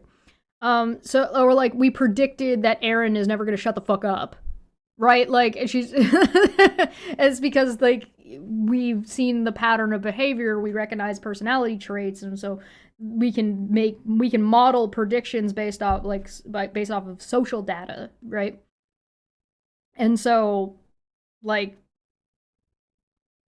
yeah, you can also influence people by giving them these predictors ahead of time. If you tell someone they're angry all the time, then they're likely going to be more angry if you are enforcing that upon them, right? So if somebody tells you that you're argumentative all of the time, then they're going to start believing that they are argumentative, especially if you're influencing somebody who's young, right? So if you're influencing somebody who's young, if you're like a teacher or a parent or a pastor, if you're a person who's like a person of like in a position of authority, or even multiple people of authority, and they're all saying the same thing, then as a child, you are going to believe them. So if you grow up in a church of astrology and they tell you that your sign is this sign, so you have these personality traits, and they keep enforcing those things, then it's likely going to end up that you are going to feel or be that way or act that way because you're just told that that's the way you are. So you're now interpreting everything through that lens that has been enforced or created for you, right? So, and again, it's not as necessarily effective as to an adult, mostly because you don't necessarily have the same kind of influence, unless you do. Like, in some churches will they'll be like, yeah, gaslighting works. Gaslighting is a thing. So, like, if you're just gonna gaslight somebody and there's more people on board, this is why I don't like things like if you go to a church and you go to, like, the church psychologist or the church therapist for, like, or the church counselor, I'm not a big fan of that. And the main reason I'm not a big fan of that is because now you've got, like, the pastor influencing you, the therapist is influencing you, but the therapist isn't going to influence you in any kind of way that is outside of whatever the pastor is already saying. So it's just reinforcement as opposed to, like, actually getting a clear or different perspective. Now, that's not to say, like, a therapist can't be religious. It's simply to say that if you don't go outside of the bubble, how are you going to, like, accurately be able to figure out what the fuck is going on? You know what I mean? So, like, it's just toxic reinforcement and echo chambery as opposed to, like, actually having an outside thing. It's not that I don't think that the churches can counsel you or whatever. Sure, fine, if that's what you want to do. I'm not saying don't do that. I'm simply saying if what you're looking for is an outside perspective, that's not where you're going to get it. If all you want is actually just reinforcement of whatever it is and if whatever's happening to you is bad, going there is not going to be, like, a very effective thing for you. So go somewhere else. It doesn't mean don't go there. It just means, like, at least get one outside perspective. Anyway. Yeah, imagine pairing this up with, like, using the manipulative internet data gathering and targeted ads. Yeah, mix this with what's the word I'm looking for? Brain. Cognitive dissonance, as well as reinforcing the thing you already believe, whatever that's called. Brain. I know the word, I just don't know the word. Confirmation bias. Mix it with confirmation bias as well, and you're going to have, like, a really bad time, right? You're going to have a really bad time, let alone cherry picking, right? So you start stacking these things on top, and you're going to get a really cloudy view really, really fast.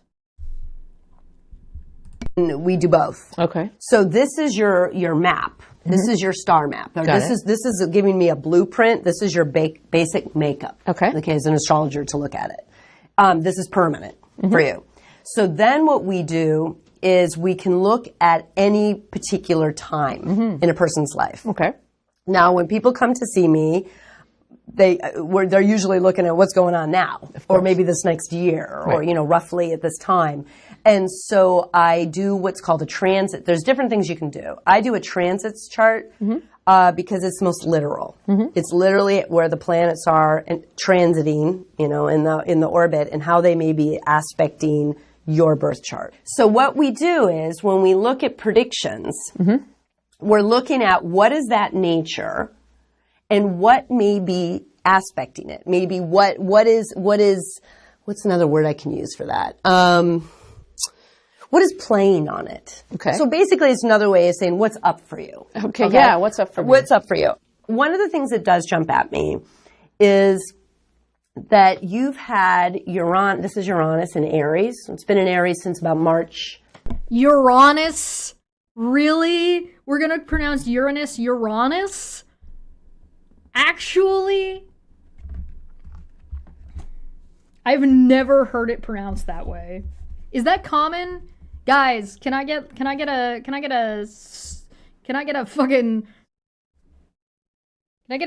check on that one? Has anybody ever heard Uranus pronounced Uranus?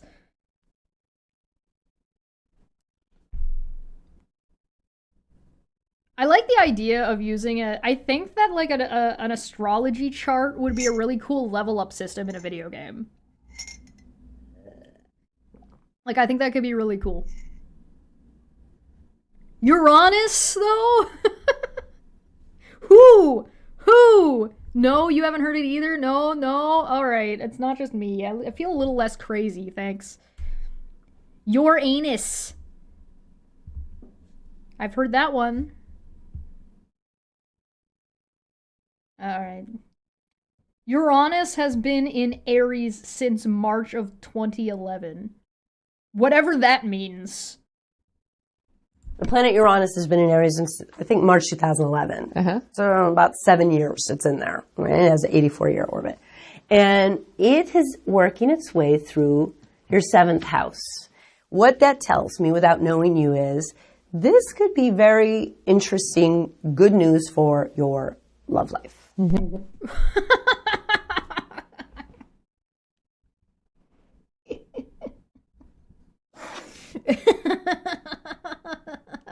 I'm never gonna get through this. I'm never gonna get through it. And because Uranus in Aries is wanting to, Uranus is, we call it the awakener. Okay, we call it the awakener or the rejuvenator. And it's in Aries. It's like wanting new energy, new action. Sounds great. I have a lot of decisions to make about how many long trips to go on in the next 6 months or so. Okay. And it could be anywhere from about 3 to about 6.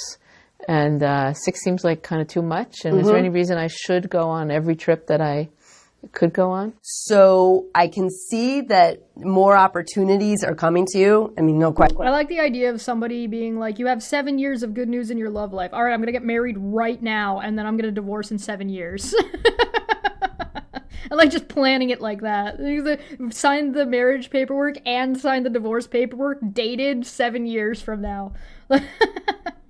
How many houses are there? I don't know. I think she said 9, but I could be wrong.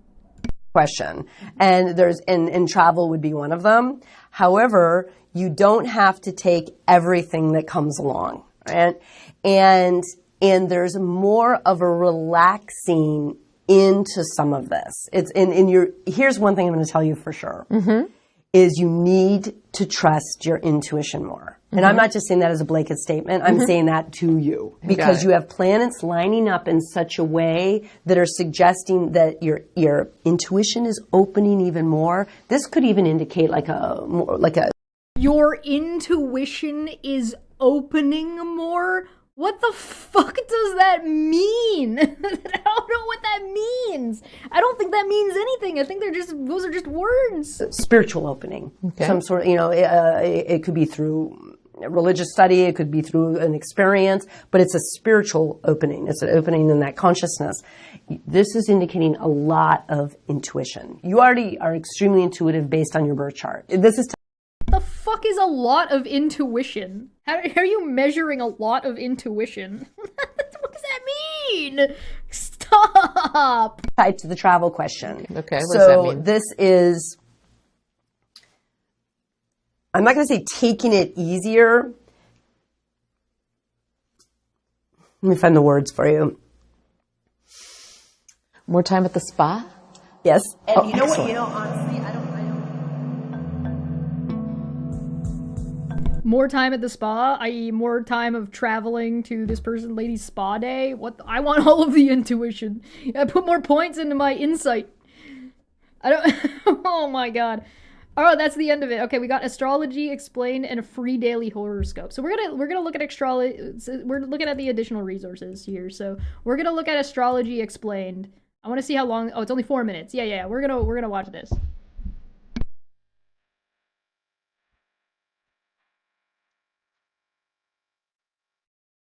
What exactly is astrology? Human beings have always needed help making big decisions and gaining personal insight. Many Oh no! Oh no! early civilizations relied on elders to provide these services. Eventually, these civilizations developed scientific systems that helped them predict the future. The science of astrology has changed throughout history, but it remains an important part of how many people make sense. The science of astrology. I'm sorry. I'm gonna have to. This course is explicitly explaining to me right now. Explicitly explaining to me that astrology is definitively not science. Like so far this course has definitively gone out of its way to say these things have predictive power, or these are predictive models that have been created in the past that are definitively different from the current modern expectations of a predictive model as well as the scientific model. So what so to call it the scientific, yeah, no, I'm gonna be like, nah on that. No, thanks, dog. I'm gonna pass on using that word. Sense of themselves and the world around them. A quick history of astrology. Many historians believe that several civilizations, including the Mayans and Chinese, developed independent systems of astrology. Each of these systems used the stars and planets to predict the future and gain insight to an individual's personality. The astrology most commonly used today comes from Hellenistic astrology that developed during the 4th century by blending concepts from Babylonian and Egyptian scientists. This system played crucial roles throughout history. I am going to say that those people do count as scientists, though, because they were working with predictive models that were available to them at the time. That still counts as science, as far as I'm concerned. They were still running experiments, they were still trying to use predictive models, they were still trying to, they were doing science. Their modeling was not what we use, but I'm willing to grant those people at that time being scientists. I'll give you that much. In politics, wars, and science. Attitudes toward Hellenistic astrology shifted some during the Enlightenment, but people still turned to the stars when they needed help that other sciences could not offer. Different types of astrology systems. When most people think of astrology, they think of Hellenistic astrology. It is certainly today's predominant system. Some astrologers, however, use systems developed by other civilizations.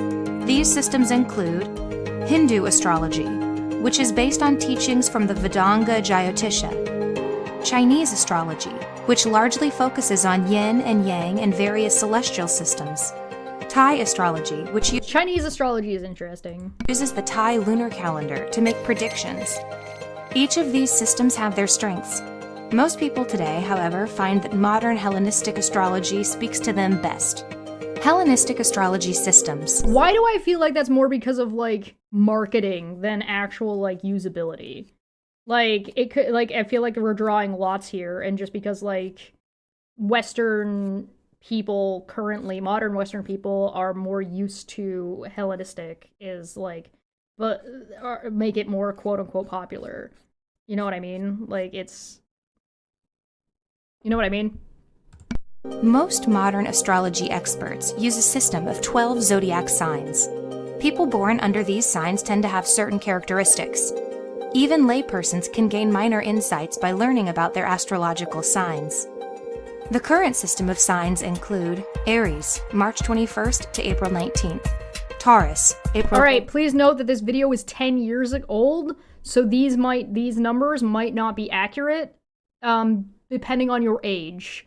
So please be aware that you need to check your actual date, birth date and time, don't actually just go by these numbers. 20th to May 20th. Gemini, May 21st to June 20th. Cancer, June 21st to July 22nd. Leo, July 23rd to August 22nd. Virgo, August 23rd to September 22nd. Libra, September 23rd to October 22nd. Scorpio, October 23rd to November 21st. Sagittarius, November 22nd to December 21st. Capricorn, December 22nd to January 19th. Aquarius, January 20th to February 18th. Pisces, February 19th to March 20th. Using astrology in the modern world. Some teachings from astrology are relatively simple to understand. Scorpios, for instance, are known for their purposeful, unyielding personalities. Knowing this can help people born between I really hope the test at the end of this does not have me listing off what the fuck the actual, like, personality traits are for each one of these signs, because I don't want to memorize that. October 23rd and November 21st, keep a careful eye on their actions so that they can become more flexible with themselves and others. Astrology as a science, however, is a complex study that applies astrological charts and mathematics to ancient wisdom. Astrologists often devote themselves to years of study before they... You're gonna correlate math to wisdom? Where is Landon? Landon needs to be here for this. I have questions for Landon. More counseling than a prediction. Yeah, if you were like, hey, you were born under these signs, so you're likely to have these positive traits and these negative traits, so you should look out for these negative traits and these positive traits more, is like, it seems like doesn't seem necessarily like a bad thing to do, but also like doesn't seem like a very good way to define what personality traits people actually have. So at worst, I guess you're wasting some of your time and focusing on negative traits you don't even necessarily display. Right, so whatever. They can master this science. To get the most from astrology, most people need to speak with experienced professionals who know how to calculate complex numbers and interpret results so that they can have meaningful effects on someone's life. Want to learn more about what your future has in store for you? Click here to get your free personalized horoscope. Alright, well, yeah, no, I'm not doing that, but I do want to click on this daily free horoscope. Oh, good God, it looks like it's gonna give me a virus from 2003. Alright, so, alright, guys, which one do you want to read? I'll do mine first. I am Cancer, so, that's not even a crab! That's a lobster! What the fuck? Alright, well, whatever, I got Cancer. Alright, daily horoscopes, updates, horoscope for Wednesday. Past partners are likely to reappear. Try to include friends and relatives in your activities. Your anger may be impossible to contain if you get into debates with family members. So why would I want to include more friends and relatives in my activities if my anger is impossible to contain if I'm going to get into debates with family members? This seems counterintuitive. I hate to be the bearer of bad news. You did say 10 years ago. 10 years ago. Oh, yeah, that was from that video. Yeah. But no, like, I know mine from before. Like, I calculated mine, like, a long time ago before the change happened. So, I'm a Cancer. I'm a Cancer, Chesh 2025. Let's go! You get me. I like the about your zodiac sign. You are emotional and loving. Intuitive and imaginative. Shrewd and cautious. Protective and sympathetic. Listen, if there was anything in my life that I am definitively not, it's sympathetic. I am not a sympathetic person. People with the star sign of Cancer tend to fall in love rather easily, and this sometimes leads them to heartbreak sometimes. They love deeply and with all their heart and can care about as much about animals as they do people. You will find them working as nurses, doctors, veterinarians, and in business, you will find them working in human resources mainly. Could you imagine if your horoscope fucking decided what your job was gonna be. Ugh. You are human, synthetic. Because they have a lot of imagination, you will find that many of them are very good authors, and in fact, there are a lot of best-selling authors out there that are indeed the sign Cancer. For more information, use this button, Cancer. This is fucking... Thanks, Michael. Thanks, Mike. Big preach, bro. God, alright. So that's astrology. We are at another hour, so we're gonna take a break. And then we'll be back, and the next one we're gonna be looking at, I guess we have to, do we have to go, is there, oh, next. Boop. Get out of here. Aztec rituals. Boop. So we're gonna be at Aztec rituals next. So should we at the end of this score these? We'll make a tier chart, and so we'll like be like, which ones do we like the most? We'll do that. We'll do that when we get to the end of these, which won't be today, but that's okay. We're gonna do Aztec next. So we might do Aztec, and if that one also takes us an hour, then we'll do one more, and that should be good. So I will be back. We're gonna take a quick 5 minutes. So go get a drink, go to the bathroom, get some popcorn, and we're gonna move into Aztec rituals.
Hello, we are back.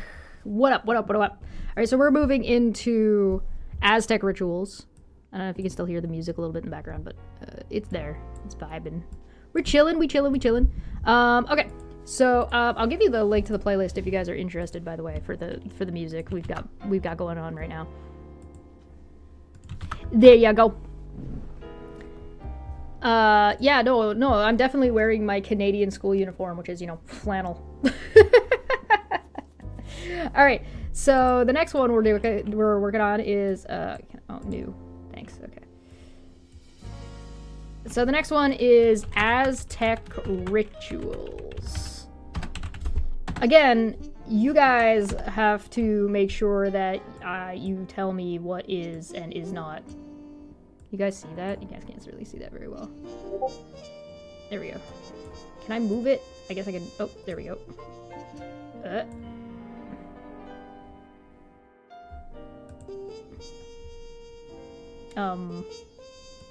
we go. Aztec rituals. A bit more ASMR. Go a bit more ASMR. You want me to move my microphone in? We can go and vibe this one a little bit better. A little bit more relaxed. A little bit more chill. Very good, very good, very good. I really like this person's playlists. Right now this is supposed to be a copyright-free redo of this one, but they have some very awesome and wonderful ones, like video game music playlist for getting up to some big mischief. There's stuff like that, but this one's just the coffee chill one. Again, it's supposedly copyright-free, and I was playing it on Dumbfuck Friday and on another stream, and it hasn't gotten copyright struck yet, so there is that. Please enjoy. You sent me a short video on Discord. All right, all right. Oh, James Randi on astrology. Yeah, let's look at this real quick. Yeah, sure. Yeah, why not?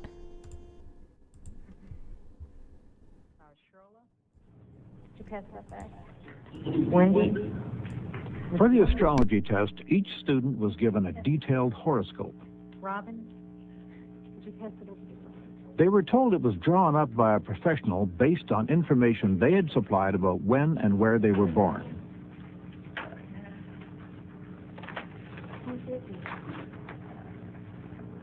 Actually, these horoscopes were not quite what they appeared to be. I'd like you to share something with me, if you'd be so kind, just with a show of... I asked the students to grade them for accuracy on a scale of 1 to 5, 5 being the most accurate. How many gave it a 1? Let's see a show of hands. 2, 3, 4, and 5. Okay. That would be what I would expect. So we scored pretty highly with this then. Let's do a little experiment. You've got your horoscopes right in front of you. Take them in your hand like this and hand them over your shoulder to the person behind you. Okay, everybody? And the guy at the end down there, you'll have to come up to the front, because these people in the front don't have one now. Okay? Everybody change them around. Everybody's got a... Open up somebody else's horoscope and read it carefully, please. Oh boy.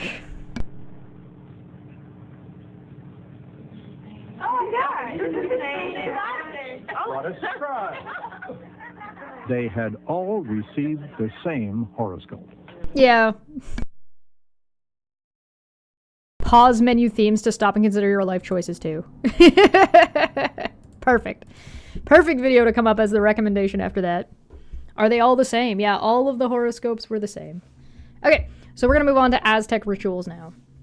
Yeah, I don't really feel like I learned very much about astrology, or like if I was like, I don't understand the charts, I don't understand like the things. But to be fair, this is not a course about what is astrology. This is a course about predictive modeling. So let's move on, shall we? Aztec rituals. How to seek a prediction, Consult a trained expert, applicable for both commoners and royalty. Example equipment: sortilege, throwing dice, gazing deeply into reflective surfaces, observation of nature, including the motion of the stars and phases. Put the chill music back on. Oh, that's a little loud. There we go. Including the motions of the stars and planets. Trained experts. Aztec civilizations, which consisted mainly of the Nahua. I don't know if I'm pronouncing that correctly.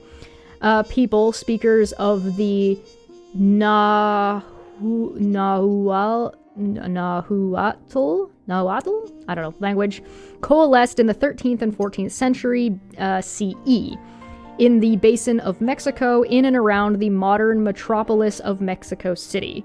The Aztecs believed that in a primordial time prior to the Fifth Age, in which we currently live, their gods obscured humans' abilities to see the past and the future as clearly as the gods could. Okay, I mean, fair enough. Old legends say... Is the audio balance okay? Are you guys able to hear me well enough? Is the music too loud? You guys let me know. Old legends say that the nature of this obscuration was as if the gods breathed on a mirror that would otherwise show the true nature of the world around, in the past, present, and future. In the video below, Professor David Carrasco suggests the gods purposefully clouded the mirror for fear that otherwise humans would know about their own future as the gods did. Know much about their own future as the gods did. The Maya. The Maya and the Aztecs. Oh, nope, that's too far. I'm here. Divination through ritual process is an act that goes far back in time in native Mesoamerica tradition, and is even described in the creation myths as something the gods did prior to their creation of the world. The Maya and the Aztecs both believed some people within their societies had a closer relationship with the gods and supernatural domains than others, and thus had increased access to information about the future or advice from gods. These remarkable people, #human predictors, were one, ritual specialists known as daykeepers or soothsayers in the codices? Astronomers, priests who observed and recorded astronomical information on the movements of celestial bodies across the sky, and 3, members of the royal family who could conjure dead ancestors or patron gods for advice or favor and were intermediaries. That's interesting. Having like a 3-pronged government system in that way. Welcome back. So I guess from this predictive model, where would this one fall in our list of these? So it would be randomized and human. It would be like dice. Some of it's astrology though. So it's it looks like it uses a mixed input of human. So I can actually put hashtags and link them all together in the note thing I'm taking, and I'm gonna do that later, so we're gonna actually link this to this, but I'm gonna do that in the background. Of human and what was the other one? Randomized? Randomized. Yeah. Randomized. Also some astronomy. Astronomy. Fuck. No. What did I do? What have I done? It's fucking. Fuck me, dude. There we go. Also some astronomy. Deterministic portions. Call it portions, that's fine. Okay. Divination through ritual process is an act that goes far back in time in native Mesoamerican tradition and is even described in the creation myths as something God's prior to we did that. Daykeepers, or counters, still exist today in many native Mesoamerican communities, and they interpret a 260-day ritual calendar using divinatory codices? Like, I'm assuming it's like the plural of codex, right? As a guide to determine the fate or auspiciousness of specific day, sign, number combinations in the calendar. Daykeepers would be consulted when a child was born before its naming ceremony, since one of an Aztec person's name was always based on their day of birth, and many characteristics of their lives are predetermined by this date/time. Yeah, it's one of those where you make a prophecy and it's self-fulfilling. Codices. In many Mesoamerican traditions, dreams are also considered to be a type of communication with the spiritual world.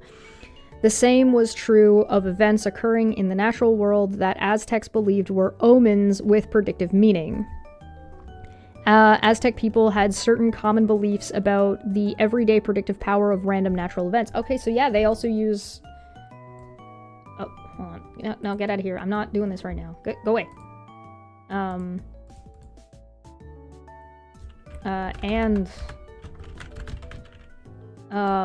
was the other one? What was it?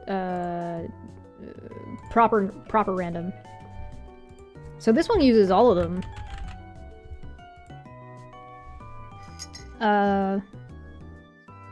In many Aztec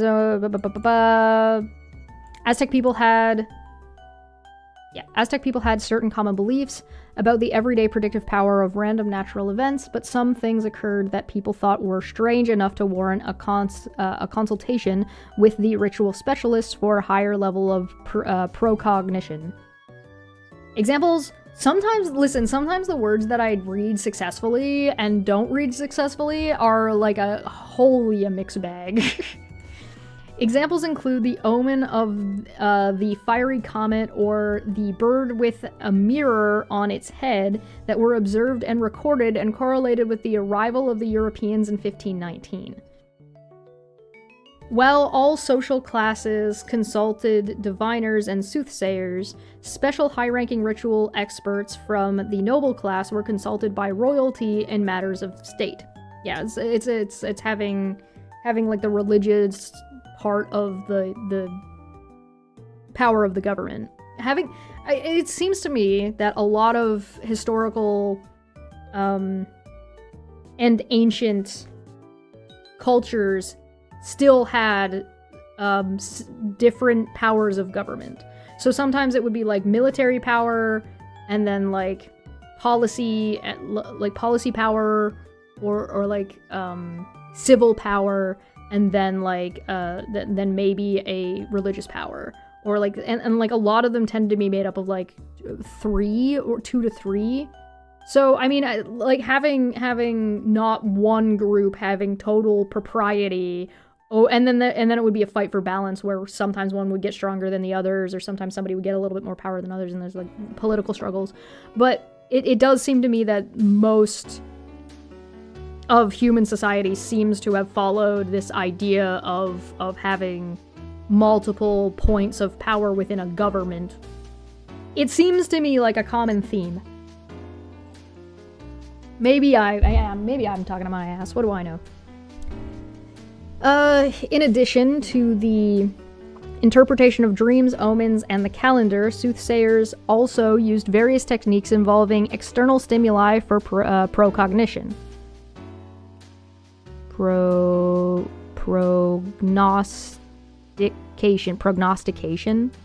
I say prognition, but that's not right. It's actually prognostication. Prognostication. So whatever I said before was wrong. It's prognostication. By creating randomized patterns with everyday materials, examples of casting maize kernels or beans across textiles or into water, diviners interpreted patterns as portending particular future events, interpreting randomized inputs like throwing dice, is part of a class of prediction more generally known as sortilege. They also use scrying or peering into reflective surfaces, mirrors, crystalline rock or water, observations of the movement of animals or insects, or observations of color changes. Color spelt wrong. I'm kidding. I'm not kidding, but you know. You don't think the G is silent? I couldn't tell you. Cause go ask Dapper. He's definitely not a linguist. You want? I'll ask Dapper right now. I'm gonna send him a message right now. Is the G silent in prognostication? Is it pronostication or prognostication? I'm asking him right now. We'll see if he answers. Color changes in water to predict positive or negative outcomes and even to diagnose illness. In similar ways to the ancient Maya, the Aztecs also made careful observations and records of visible astronomical events over extended periods of time that were used to predict future like-in-kind events or to back-calculate eclipses or other celestial phenomenon that could then be correlated with a socio-political or natural events that impact life on the earthly plane. I mean, there would be, yeah, I mean, something like an eclipse is going to affect people's lives, right? You do pronounce the G? Pretty sure it's not silent? Yeah, probably not. All of this could be used to provide further evidence in support of ritual interpretations of calendrical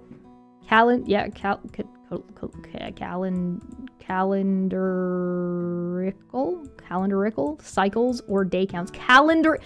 Fuck off. Fuck off with your fancy words. The Aztec Empire lasted from about 1300 CE to 1520 CE. Meet the expert Professor David Caruso, whatever. The diviner's guide expert for Aztec diviner is Professor Dave, who is the Neil L. Rudenstein Professor of the Study of Latin America with a joint appointment at Harvard Divinity School and the Faculty of Arts and Science. Professor is a world-renowned expert in the history of religion in Mexico, and he has done research and excavations at sites in something I can't pronounce. He is the author of numerous books, including The Aztecs, A Very Short Introduction. All right, let's listen to Dave and see what Professor Dave has to say. Do you want that I should make Professor Dave a little bit bigger? I think that I can do that. I think I can just do this, and then I can change the input a little bit by doing this. Oh, but now fuck. Why? I can do that. How's that? Is that good? That should work. And then we'll just reset it when we're ready to go back.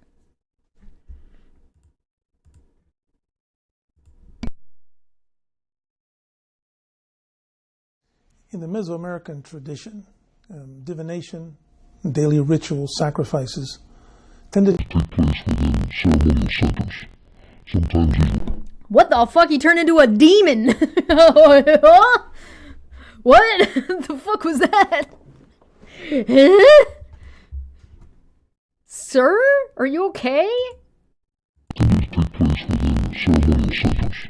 Sometimes these were monumental ceremonial centers that were themselves replicas on a smaller scale of the cosmos. This is...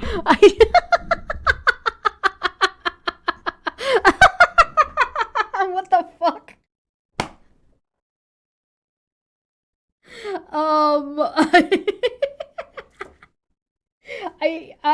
I don't think I can fix that. I think that, oh hey, get back to course please.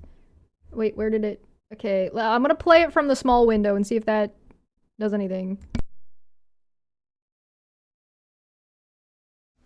So in Mesoamerican cosmology and its creation stories, which there are many types, there's one theme that really helps us understand divination and prediction practices among the Aztecs and the Maya. And the story goes that in the beginning, as in many paradisical stories, in the beginning there was a period of time where heaven... Oh, there's two different videos. Okay, hold on. ...indicates to us that these active-scale ceremonial centers that were... I'm just... In the Mesoamerican tradition, divination, daily ritual sacrifices tended to take place within ceremonial. This is just broken. Centers. Sometimes these were monumental ceremonial centers that were themselves replicas on a smaller scale of the cosmos. This indicates to us that these activities that were taking place on a daily. I think it's just busted. I think it's just busted, guys. I don't think I can. I think this one's broke. I think this one's broken.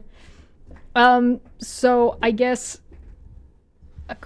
Do you think I can F5 it? We can control F5 it. We can refresh. See if that works. We can certainly try. All right, go, bro. Place on a daily schedule, whether it was eating, whether it was walking, dancing, or tended to take place within ceremonial centers. Sometimes these were monumental. All right, there we go. Hopefully it works now. In the Mesoamerican tradition, divination, daily ritual sacrifices tended to take place within ceremonial centers. Sometimes these were monumental ceremonial centers that were themselves replicas on a smaller scale of the cosmos. This indicates to us that these activities that were taking place on a daily schedule, whether it was eating, whether it was walking, dancing, or trying to read the signs of the future, they were always intimately involved with what these people thought was taking place in the celestial world. And one of the places where we see this relationship between the microcosm of the ceremonial center and its divinations and the macrocosm of the universe and its celestial patterns linked up is in the book known as the Codex Mendoza. The Codex Mendoza is a beautiful codex that was painted in the 1540s, around 1542, by indigenous painters working with Spaniards to present a document that would be sent to the King of Spain. It was set up by the Viceroy Mendoza. That's why it's called the Codex Mendoza. And here we can see the frontispiece of it. I mean this with the most amount of respect and reverence. This dude, this professor, reminds me of not Antonio Banderas. Who's the actor? Oh no, what's his name? I can see him. He played with Antonio Banderas in The Mask of Zorro, and that is specifically what I'm thinking of. Anthony Hopkins.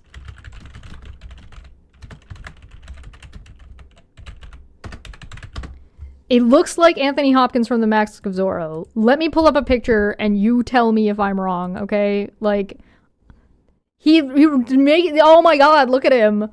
It 100% looks like him. I'm not crazy, you're crazy. I'm not crazy, you're crazy. Look at this. Look at him. Absolutely. It absolutely looks like this. That's where he's got the beard. And there's like one time where he's wearing glasses. There he is right there. You see what I'm talking about? You see? Look, there he is with like a book. Absolutely. Absolutely.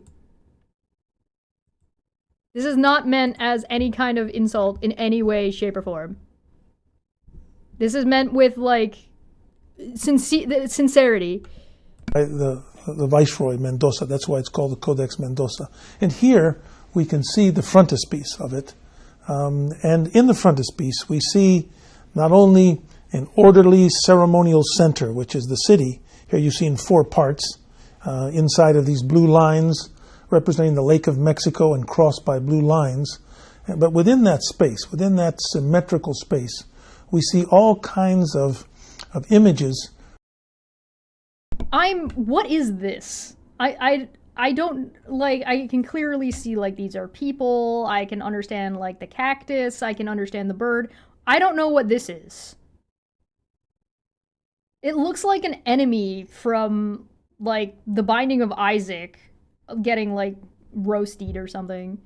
Representing the way in which the Aztecs themselves tried to understand the present in terms of a past that they felt would spill into the future. For instance, in this particular image, what we see, first of all, is a 51-year calendar that surrounds the entire ceremonial center. This tells us that human space and human action, and especially divination, is always set within the context of a great cycle of time. In this case, even though there's 51 boxes, they represent the 52-year cycle. And each of them has not only a dot which represents a number, 1, 2, 3, 4, but it's a series of symbols, series of signs, temple, rabbit, knife, and reed. And each of these numbers and each of these signs has a meaning in the divination of life. I already like this guy better than I like the lady talking about astrology. And as we look around the outside of this 52-year cycle, we come to one of the dates, which shows clearly how divination takes place in the Aztec world. It's here at the bottom. It happens to be the date 2 Reed, and you'll see that 2 Reed has a knot tied across it, and above it is a sign of a fire-making instrument. And this tells us that the Aztecs understood these series of dates here to be the ending of a 52-year cycle, and these over here, the beginning of another 52-year cycle. Is it? I'm assuming, like this guy is a professor, so I'm kind of just taking his word for it that, like, because he's studied this, he's like, no, I can read this, I recognize this, and I'm just telling you what it is. So, like, just remember what it is for now, and I can tell you how we came to this conclusion, and like what the Rosetta Stone equivalent for this would be. Can't wait for 2012. Yeah. And this particular year was the joining of these 2 celestial cycles. And they called this particular year, or the ceremony that's represented here, the binding of the years. That is the binding of 2 celestial cycles. And here's the point. Human beings on Earth had to participate in this binding of these 2 great celestial cycles by carrying out certain ritual activities, the binding of the years. And the way they carried this out was by watching a certain star cluster pass across the meridian in the sky at night, and being able to anticipate when it would pass. So humans were expected to participate by observing, okay? Because if they could read this correctly, this passage of the stars, of the Pleiades, they could then carry out rituals on Earth that would not only satisfy the gods, but set them successfully on the next 52-year cycle of the world.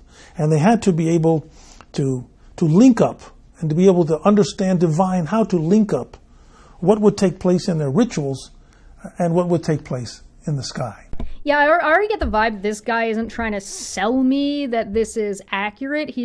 I feel like this guy is more just telling me what he understands and what academia has figured of what these people believed at the time and what that meant. The other lady seemed like she was trying to sell me on astrology, that it's valid, right? So in this, you see immediately the ceremonial center. Yeah, solar, exactly. Yes. Yeah, that's what Itself is set within this great cycle of years, showing this linkage between the macrocosmos and the microcosmos and the role of ritual in tying these 2 systems together.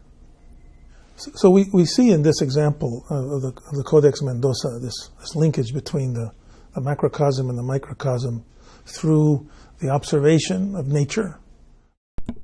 Hey, interesting. Can you stop doing that? All right, let's go to the next one. He's got two, so hopefully this one works. Period of time where heaven and earth were close together, where the beings who existed. Sorry, I'm putting that back at the beginning. So in Mesoamerican cosmology and its creation stories, which there are many types, there's one theme that really helps us understand divination and prediction practices among the Aztecs and the Maya.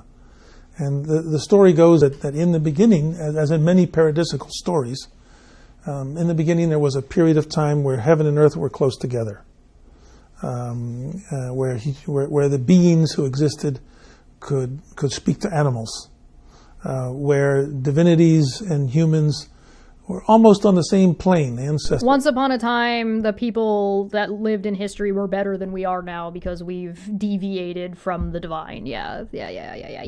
Classic. Our ancestors and divinities were close, and they all had the same powers of seeing, of observing. But in the Mesoamerican case, what happens is the deities, for some reason, they become jealous that the ancestors who are closer to humans, who have not yet been created, have the same. I have a question for you guys, and this is like a question for chat, and feel free to answer either in a comment down below or later if you're watching this later or right now. Do you guys have a preference for, like, when you're listening to, like, religious stories or religious teachings, whether they be, like, current modern day or older, do you prefer gods that have human qualities or gods that are like beyond human qualities? So like, for example, like the God of the Old Testament is very much like defined and described of having these very human emotional responses to things. So things like jealousy and anger, and more humanistic, or like Zeus and Hades, and they get jealous and they fight and they're lustful. Do you prefer like the New Testament sort of Jesus-y styled figure where you have like this God that is just beyond our understanding, that does not like comport with what we would understand in any real functional capacity? And if maybe you don't have any preference at all, but I'm just curious about what your thoughts are about it. I think that I find gods that portray more human. Personally, I just find that gods that portray more humanistic qualities, I find them more interesting, and I find them more like a little bit more viable. But of course, my preference is for these ideas of gods representing a perfect paragon of a concept.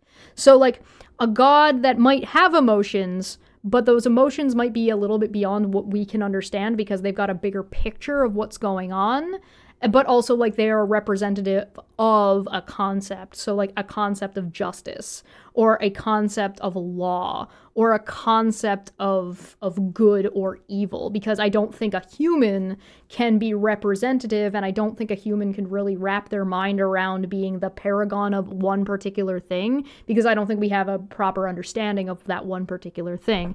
And so I think that's very interesting, and that's kind of the way I do my gods in like when I'm playing Dungeons and Dragons and stuff. That's sort of the way that I run them and the way I kind of interpret them. But like that, just because I find that interesting. But I'm curious about what you guys think. Powers that they have, and they decide that they don't like this, and so they create a separation, and the way they create the separation. Yeah, sorry to be clear, I'm not asking about what you believe, about whether or not you believe these things are true or not. I'm just asking about your opinion on what you think is interesting or valuable. Is they cast a spell over the vision, over the eyes of the ancestors, which is described as though a breath on a mirror. And there's still a mirror, but when the ancestors and eventually the humans look into the mirror, they can't see as clearly. They can't see as far into the mirror. They can't see themselves. They can't see the world. And therefore, what happens is that when human beings are created, they inherit this breath over the mirror of their eyes. And they can still see the world that all of us see, but in fact, the world is so much more full of life. It's all around that we can't see. And therefore, the divinities can see. They can see inside of trees. They can see inside of our bodies. They can see through mountains. They can see great distances. All things that we cannot do. And so what happens is that certain individuals in the society are born who have a little bit more capacity for vision. And those often become the diviners. They have to undergo training, special training, to take this extra ability to see that moves them a little closer to the ancestors or to the divinities. And they take this training, what we might call shamanistic training, to sharpen this ability. And they're often the ones who can read the signs, who become the diviners. But this idea of the mirror is very important in Mexico, in Mesoamerica, because many of these mirrors were made out of obsidian, this black obsidian stone that was very brittle and very sharp, but could be shined. You could shine it, and when you looked into it, and I've looked into them, you can see yourself. Now, you can't see yourself as clearly as when we look into our mirrors, but you can see yourself. And sometimes this idea of mirrors is a little bit interesting too, because like a lot of mirrors have developed over time, right? They're a tool that we've developed over time, and like looking into the water and seeing your reflection versus looking into a polished piece of brass versus looking into a polished piece of what did you say this was? Obsidian? Yeah, black obsidian versus like looking at a mirror like we have now. Yeah, like the mirror would not be necessarily as clear and would appear to have like a mist, or would appear to have like it's not a clear reflection as you might get from like a modern day mirror. So I mean, it kind of like that makes sense to me, that interpretation is pretty valid, right? To say like, hey, we can't see a proper reflection of ourselves. Even like a mirror now is not going to show you the way other people see you, and that's a part of your experience. So it's still not 100% clear. Even watching yourself, like a lot of people can't handle listening to their own voices on a recording, right? Like because you don't have a clear understanding of the way you sound to other people. You're used to hearing yourself through your own, like the echoing in your own head, let alone if you have like an internal voice, right? Which I believe most people have an internal voice. I'm just not one of them. So that's like a whole thing, right? So it tracks, right? It makes sense to me. Like if you were to go back in time and give these people access to like a mirror, that like a pocket mirror, or like a handheld mirror, or even like a full, the mirror of Erized, like you would get like it'd be interesting to see like their interpretation would shift, or like would be interesting. I mean, yeah. I understand. Sometimes you can see things behind you, and so these mirrors become very important for humans as techniques to improve their own ability to see. By having these mirrors, it improves, clarifies that breath on the eyes.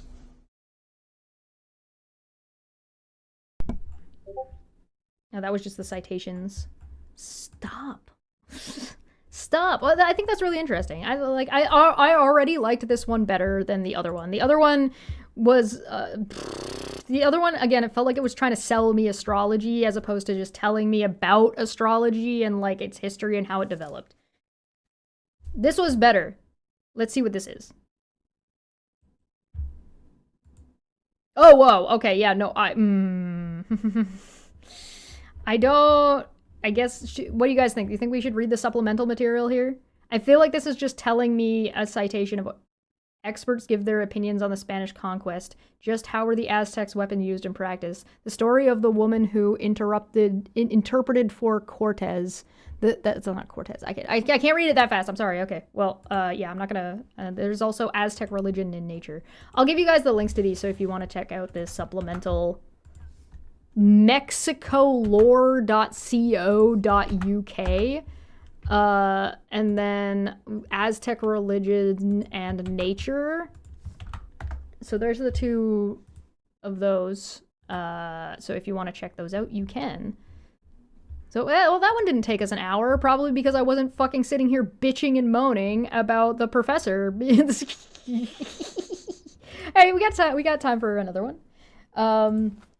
That took us, what, 20 minutes? If that? All right, I'm not gonna go for 5 minutes, but I am gonna go pee, so I'll be back in a second.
Notably, I definitely did not take as many notes for this one, but I guess I should probably add in the notes that this was like 1300, right?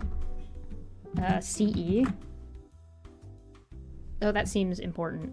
So the next one is, oh, stop. I'm trying to adjust this one to make it like, why, let me, stop, no, cease, desist. All right, well, whatever, I'll just make a new one. Why are you here? Oh, there we go. Go away. I don't want that. There we go.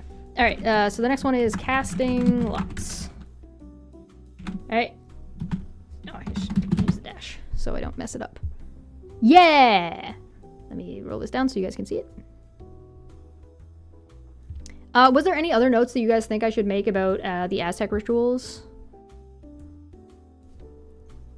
Ask Spain to give Montezuma's headdress back while you're being an enlightened scholar. Yeah, right? Mel Gibson. Oh, fuck off. 1520. All right, yeah, we'll add that in to 1520 CE. Brain rotted by fantasy and D&D because lore has been recontextualized. Yeah. Yeah, boy. I'm here for that. That makes, yeah. Okay. So let's go here. So the next part is casting lots. All right. How to seek prediction, find a special randomizing device, use it and interpret the outcome in an associated pre-established predictive system. So that would be randomizing bracket human instigation e.g. dice. There we go. I need to make this taller. Stop! I want to make it taller. Why are you being like this? You were fine before. There we go. I fixed it. It's fine. We fixed it. We're okay. We're good. I'm still getting used to the system. I apologize. I'll get better at it eventually. All right. Equipment. Any purposeful randomizing mechanism could be throwing dice or knuckle bones, turning to a random page of a book, a computerized random number generator, etc. So you know how Landon in the past has talked about computing the lava lamp. So like a lava lamp would work. You could build a predictive system utilizing a lava lamp. I don't know if that would be too random, actually. Maybe. I don't know. Personnel. Depending on the system, it could be anyone, such as with knucklebone tossing, or a trained expert who would interpret a random passage in a book, such as the Gospel of Lots of Mary. Casting lots, also known as sortition, Claromancy, or sortilege. No, tea leaves is another one that we're gonna cover later. So, a tea leaf might count as randomized, though. Astrology is just RNG. No, astrology is deterministic with human interpretation, is what this course is telling us. Casting lots is a process used since the beginning of recorded history to divine the future. No matter the physical devices used, the idea of casting lots is always the same. Reveal the will of the gods via human interpretation of the outcome of a purposely randomized process.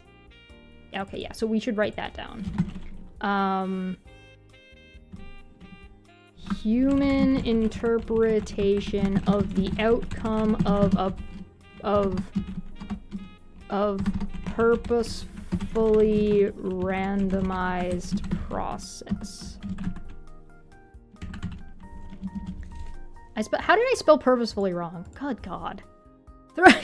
Throwing dice is a good modern example of a randomizing process. The principle behind casting lots is each resulting combination will, owing to supernatural influence, reveal some aspect of a hidden future world. Lava lamps and lasers are used in advanced random number generators. No, really. Yeah, we've talked about lava lamps before. I don't think we spent very much time talking about lasers doing that, but we've definitely talked about lava lamps. I'm kind of hungry. Oh, I should say thanks. Oh, Dapper, by the way, answered my question. He said that prognostication. Now it's harder to say. Shit. Prognostication. The G is pronounced. Prognostication. So for anybody who was looking for that answer, Dapper did in fact answer, and he said it's prognostication. There you go. In the videos below, Laura demonstrates two types of lot casting, knucklebone tossing and the Gospel of the Lots of Mary. Tossing knucklebones, also called astrogalomancy. Astrogalomancy.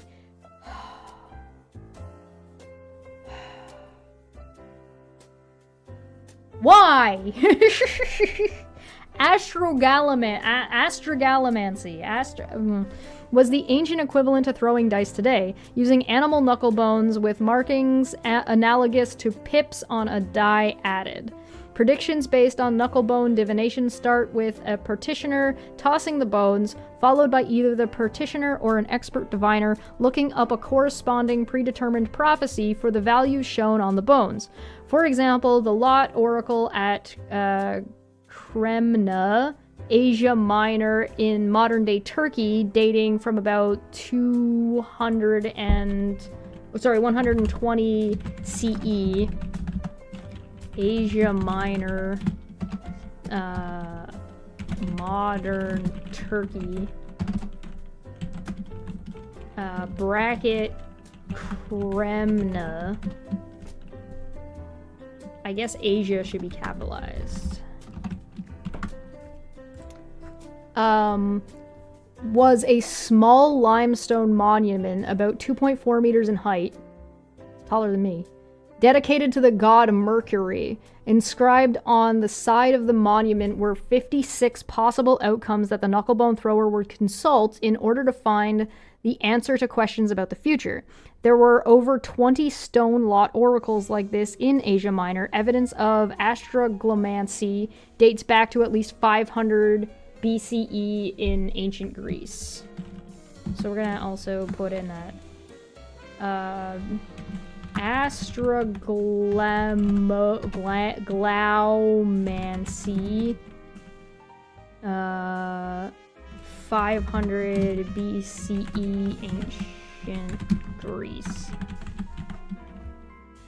Did I spell it wrong, or does this just not recognize it as a word? Astroglomancy.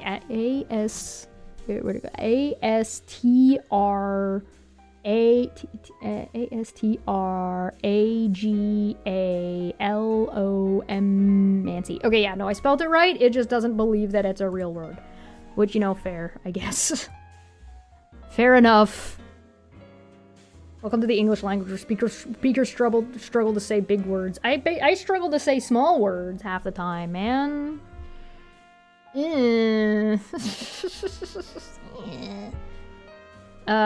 use the Gospel of the Lots of Mary, a petitioner would flip through the book and randomly pick out a passage of text, also called an oracle. The interpretation of the passage, which was often very vague and general, was up to either the petitioner or an expert they might consult. Well, the Gospel of Lots of Mary are specific to early Christianity. Wow, I never would have guessed that. This kind of sortition book was very common in the Greco-Roman world, with another popular example being the Sortis Astramp Psyche. That's probably not how that's pronounced, but here it is if you want to learn more about it. The Struggle Bug timeline. The general concept of the casting of lots is one of the most ancient forms of prediction and continues to the modern era. The knucklebones, Professor Nasrallah describes, appear to have been used from approximately 500 BCE to 500 CE. Divining books like the blah blah blah were most popular from roughly 100 CE to 500 CE, and Harvard's copy of the Gospel of the Lots of Mary dates from approximately 500 CE. Meet the professor. The diviner's guide expert for this casting of lots is Professor Laura of the Harvard Divinity School. Professor Nasrallah is an expert in early Christianity and Mediterranean archaeology. Her recent book, Christian Response to Roman Art and Agriculture, the 2nd Century Amid the Spaces of Empire. She also has a course on EDX, Early Christianity, and the Letters of Paul. So let's check her out. Let's see what she's got to say.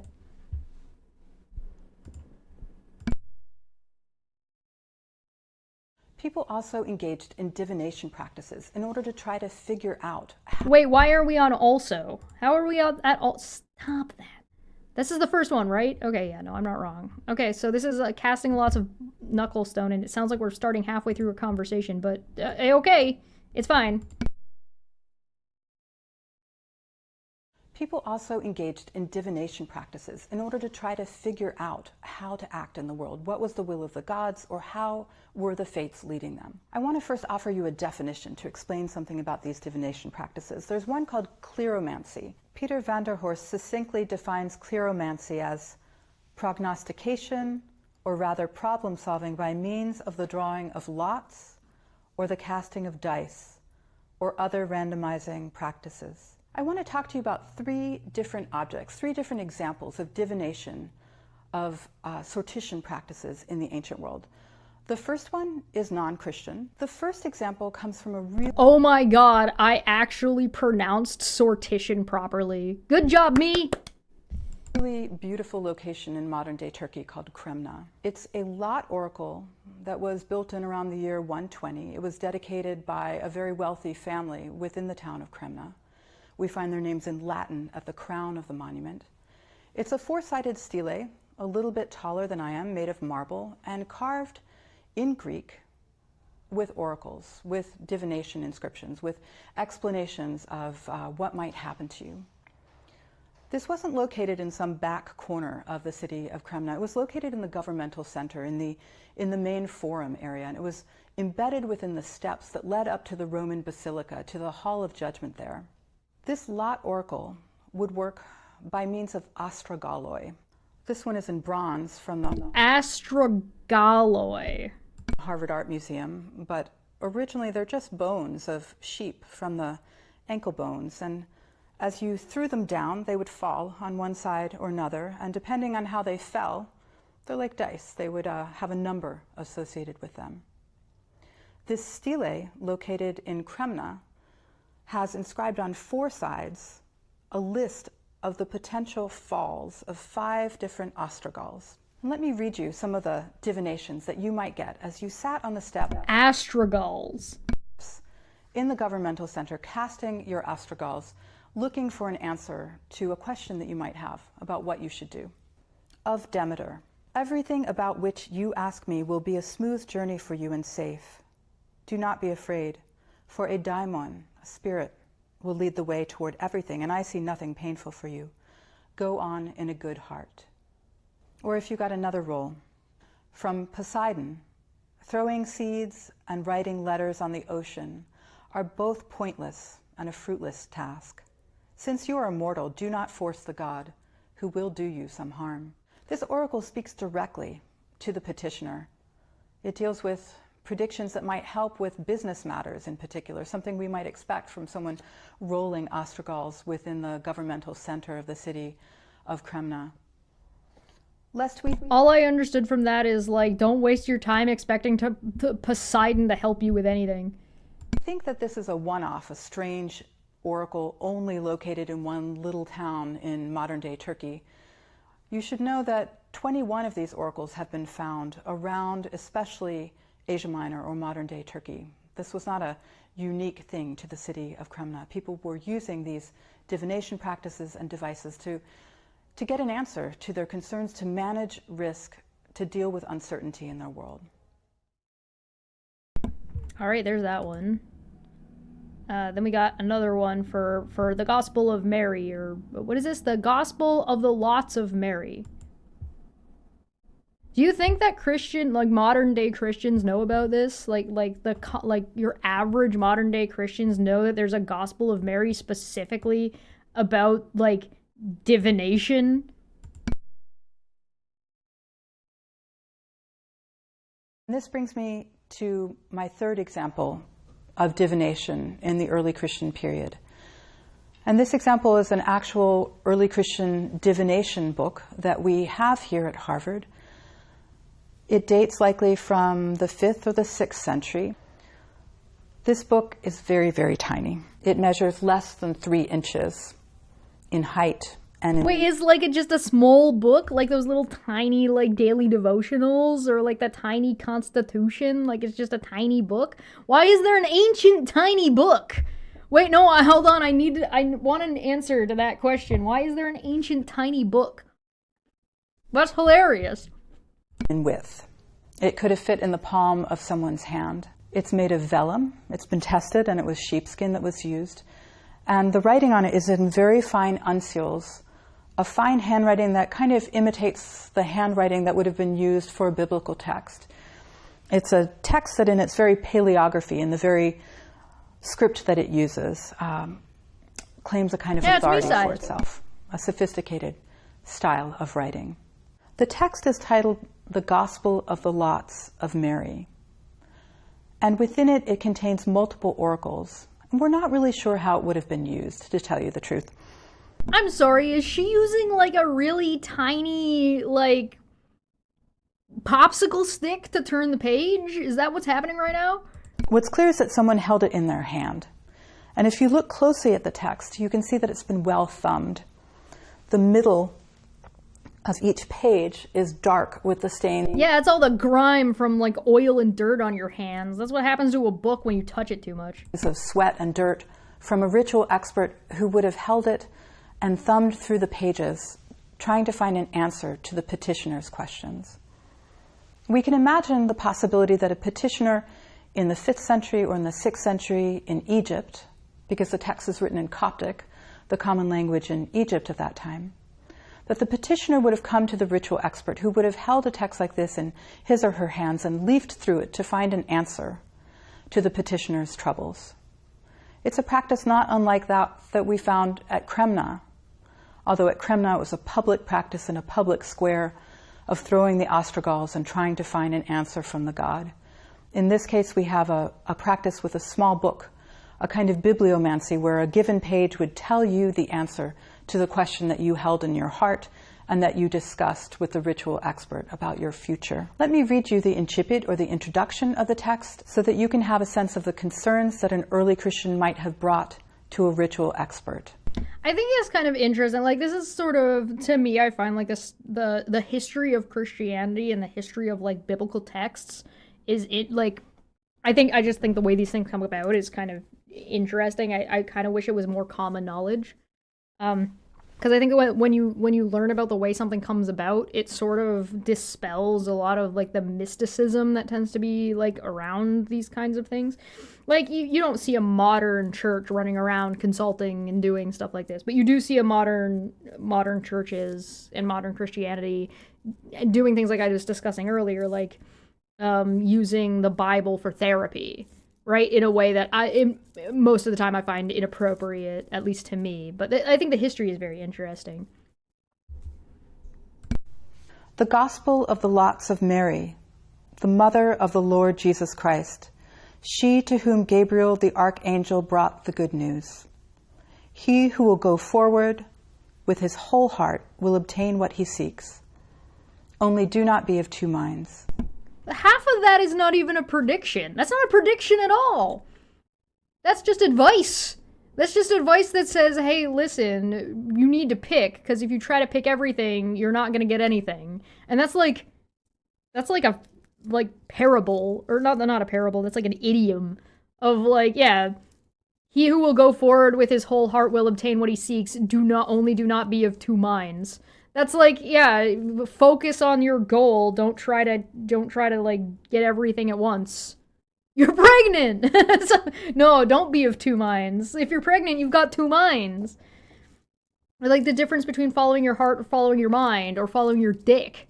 Right? Like, tiny book of magic. Drawing a fucking line in the sand here. Do not read the Latin cabin in the woods. Yeah. And that doesn't seem like a prediction to me. This seems like advice. The handwriting that looks like a biblical script, the reference to Mary, the mother of Jesus Christ, these give a kind of authority to the text, a kind of religious sanction to it. The first oracle reads this way: O human, with their tongues they love you greatly, but their heart is far from you.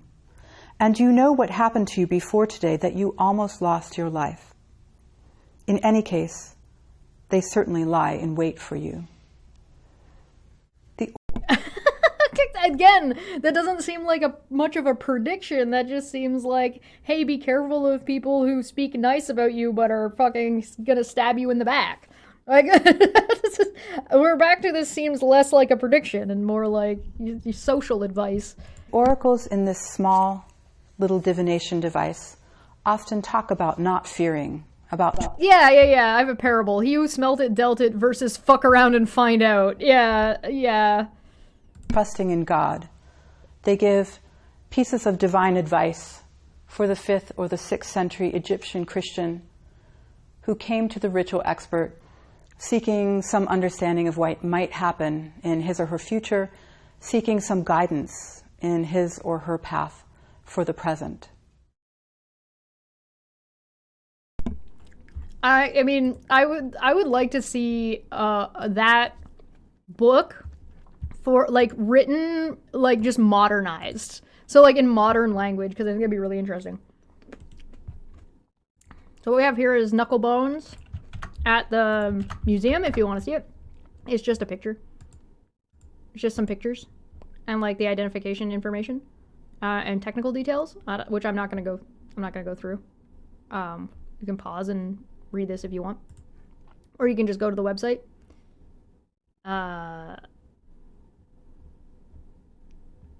Verification level. This record has been reviewed by the curatorial staff, but may be incomplete. Our records are frequently revised and enhanced. So you can check that out. And the other one is Discovery of the Gospel of the Mary, owned by Harvard Sackler Museum. Which one did that just open? Oh, there it is. Newfound Gospel of Mary. This is 2015, discovered in ancient text. 1,500-year-old book that contains a previously unknown gospel has been deciphered. The ancient manuscript may have been used to provide guidance or encouragement to people seeking help for their problems, according to a researcher who has studied the text. I mean, it feels like you may as well just roll like roll percentile dice and then use those percentile dice to decide what passage in the Bible that you're gonna read, which I think would be a really interesting way to do daily devotionals. Like if you were gonna do daily devotionals, or you're like, hey, I'm gonna read my Bible, and I'm gonna read my Bible with the influence of the divine. So I'm gonna roll these dice, and these dice are gonna determine where in the Bible I'm gonna flip to, and that's what I'm gonna study today. Like it seems like actually kind of a good idea to me. Like if that's what you wanted to do, that seems interesting. Now they use ChatGPT, yeah. The Gospel of the Lots of Mary, the mother of the Lord Jesus Christ, she who... Oh, this is it. This is the stuff they already told us. So, I mean, it's interesting. 37 oracles are all written vaguely. For instance, in Oracle 7 says, quote, "You know, O human, that you did your utmost again. You did not gain anything but loss, dispute, and war. But if you are patient a little, the matter will prosper through the God of Abraham, Isaac, and Jacob." You tried and you failed, but don't give up. Another example is Oracle 34. It does sound like a Magic 8 Ball, which reads, "Go forward immediately. This is a thing from God. You know that. Behold, for many days you are suffering greatly, but it is of no concern to you, because you have come to the heaven of victory." Throughout the book, the text refers to hardship, suffering, and violence, and occasionally one finds a threat. On the whole, however, a positive outlet prevails. Another interesting example that illustrates the ancient book's positive outlook is Oracle 24, which reads, quote, "Stop being of two minds, O human, whether this thing will happen or not. Yes, it will happen. Be brave and do not be of two minds, because it will remain with you for a long time and you will receive joy and happiness." The gospel, like no other, in the ancient world, a special type of book, sometimes called a lot book, was used to try to predict a person's future. Lujan Dijik says that this is the only lot book found so far that calls itself a gospel, a word that literally means good news. Quote, "The fact that this book is called that way is very significant," they told Live Science in an interview. Quote, "To me, it also really indicates that it had something to do with how people would consult it, and also about being seen as good news." Quote, "Nobody who wants to know the future wants to hear bad news, in a sense." I guess. I fucking guess. Anyway, interesting. Cool. Here's the article for that if you wanted to read that. Get good, scrub, I guess. All right, so we're going to take a quick break again, because we are now at comets, and we have also passed the hour mark, so we're going to take our proper 5-minute break. 5-minute breaks every hour, because that's how we do, and we're going to start on comets. I don't know how long these streams are going to be. They're basically going to be as long as my brain can handle going for. So I'm going to try to aim for somewhere between 3 and 5 hours. So that's the goal. So I'll be back in a couple minutes.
Yeah, I don't want to kill my voice, so this might be the last one we do today. Because again, it's gonna take me a little while to ramp up a little bit, so I don't want to overdo it. So this will probably be the last one that we cover today. And then we'll be live again tomorrow to do more. So we're probably gonna stick with that kind of a schedule. Thursday, I'm not gonna be able to do it this week, and Fridays are gonna be a maybe. So we're definitely going to be doing, we might also add like the second half of Monday, but we'll definitely be doing Tuesday, Wednesday, and Thursday most days.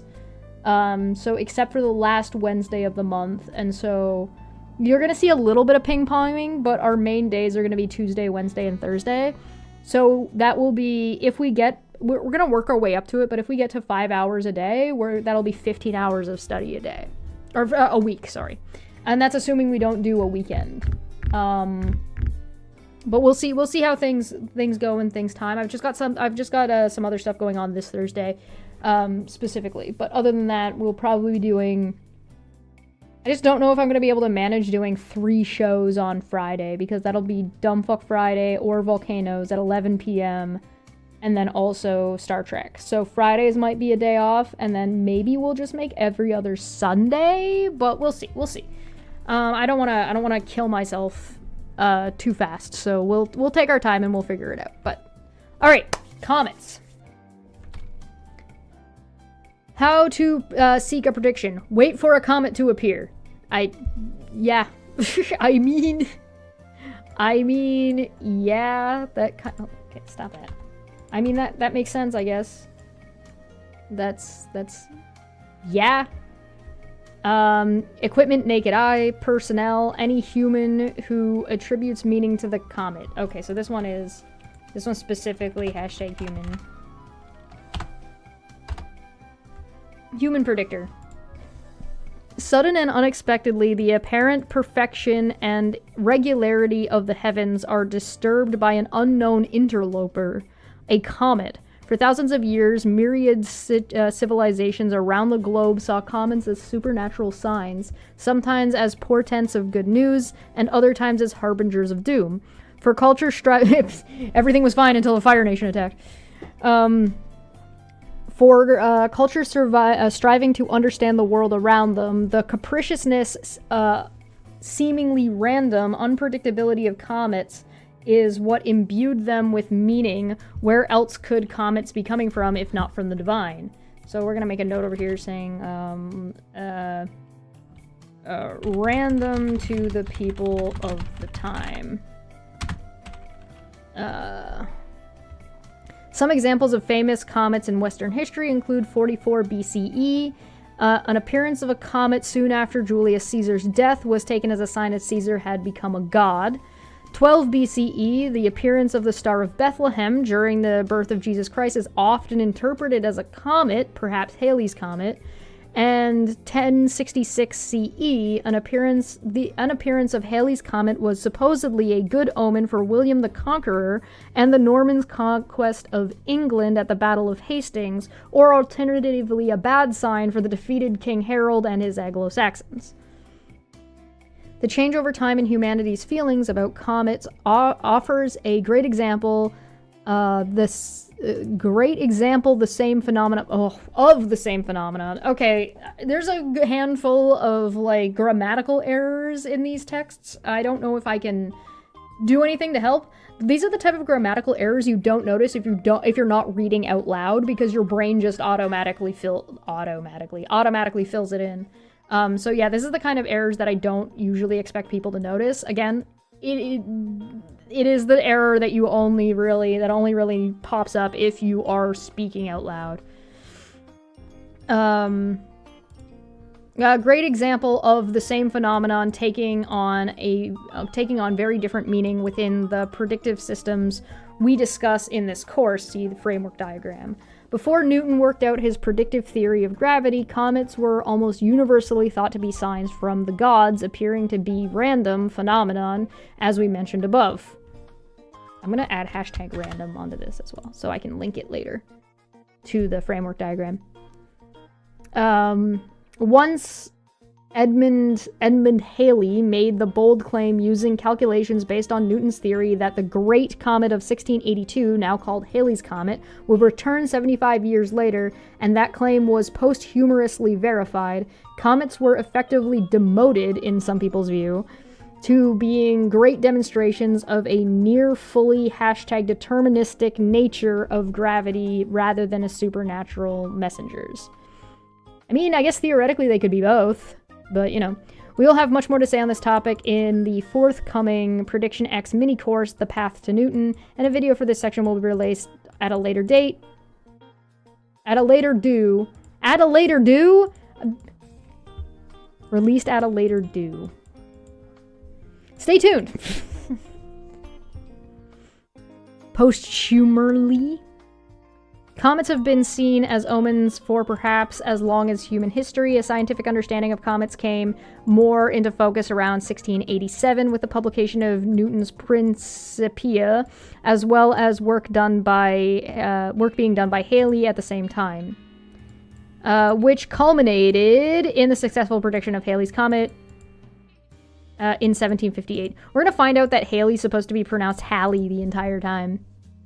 Meet the experts: John Overholt, Owen Gingerich, or Gingerich. You think it's Gingerich or Gingerich? Probably Gingerich. And Sarah Cheshner. Cheshner? The Diviner's Guide experts for comets are the people I just listed. John Overholt is the curator of the Donald and Mary Hyde collection of Dr. Samuel Johnson and the early modern books and manuscripts at Harvard University's Houghton Library? Whatever. You can follow him on Twitter. Professor Gingerich is a professor emeritus of astronomy and the history of science at Harvard, where he has taught for nearly 50 years. He is one of the world's experts in Jonas Kepler and Nicholas Copernicus, who he wrote a best-selling book about, the book nobody read, Chasing the Revolutions of Nicholas Copernicus. And Dr. Sarah Cheshner is the David P. Wheatland curator of the collection of historical scientific instruments at Harvard University. Her research is the study of history of science with a focus on material culture and astronomy. She is the co-author of Tangible Things, Making History Through Objects, which is also a course on X.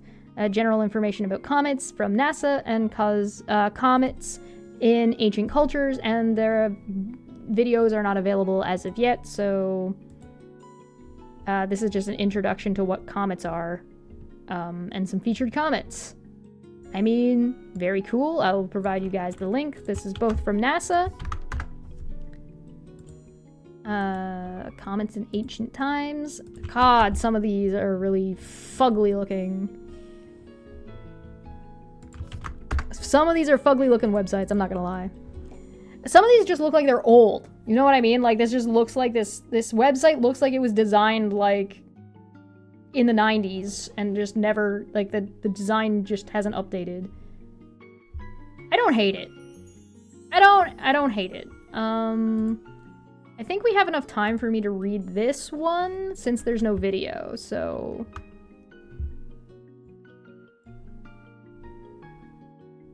Or we can just do another one. Let's see how big is the next one. Egyptian statue. Oh, this is the one people were interested in, but okay. How long is this? Oh, it's only 2 minutes. All right. Okay. We're Egyptian statues. There was not a whole ton about comets. I'm not gonna lie. That was really short. Why? Stop. Let me just adjust. Nope. Whoop. There we go. We get to find out what the Egyptian statues are. I didn't think we were gonna get to do this one today. Nice. Alright. Make sure you guys can see it okay. Save it for next time? Save it for next time? But we're only at 3 hours. Alright. We'll save it for next time. We'll do Egyptian statues. Next time, we'll be back Because that's what, 1, 2, 3, 4, and then we got 1, 2, 3, 4, 5, 6, 7, 8, 9 left? Alright. Well, we won't have to do the intro and stuff next time, so we can probably finish the reading through the table of contents things tomorrow. Alright, we'll cut it here so I don't kill my voice, and we will see you tomorrow, 2:15 Eastern Time, same bat time, same bat place, and if you are interested, I am going to be taking these and cutting these up into smaller videos. I just don't know if they're going to be sorry, not Patreon. I haven't turned Patreon. Patreon is off and has been off for a little while. Whether or not I'll make like the lives members only, or if I'll make the videos members only. One of them is going to be members only, and if you want to do membership, it's like $1, so buy me a coffee once a month. Pretty cheap. Good shit, and you'll get access to all this stuff. Hopefully I become a better note taker over time. I feel like I'm not doing a very good job taking notes, but I also have no idea. I have no clue, no worldly clue what this is gonna look like what the tests are gonna look like, or what information I'm gonna be tested on right now. I have no idea. And there's gonna be assignments. So once we get through some of that stuff and the assignments, we'll see. And I'll give you guys access to that stuff through membership as well. So, thank you for joining me. I'm gonna get on out of here. I will see you tomorrow. Bye-bye!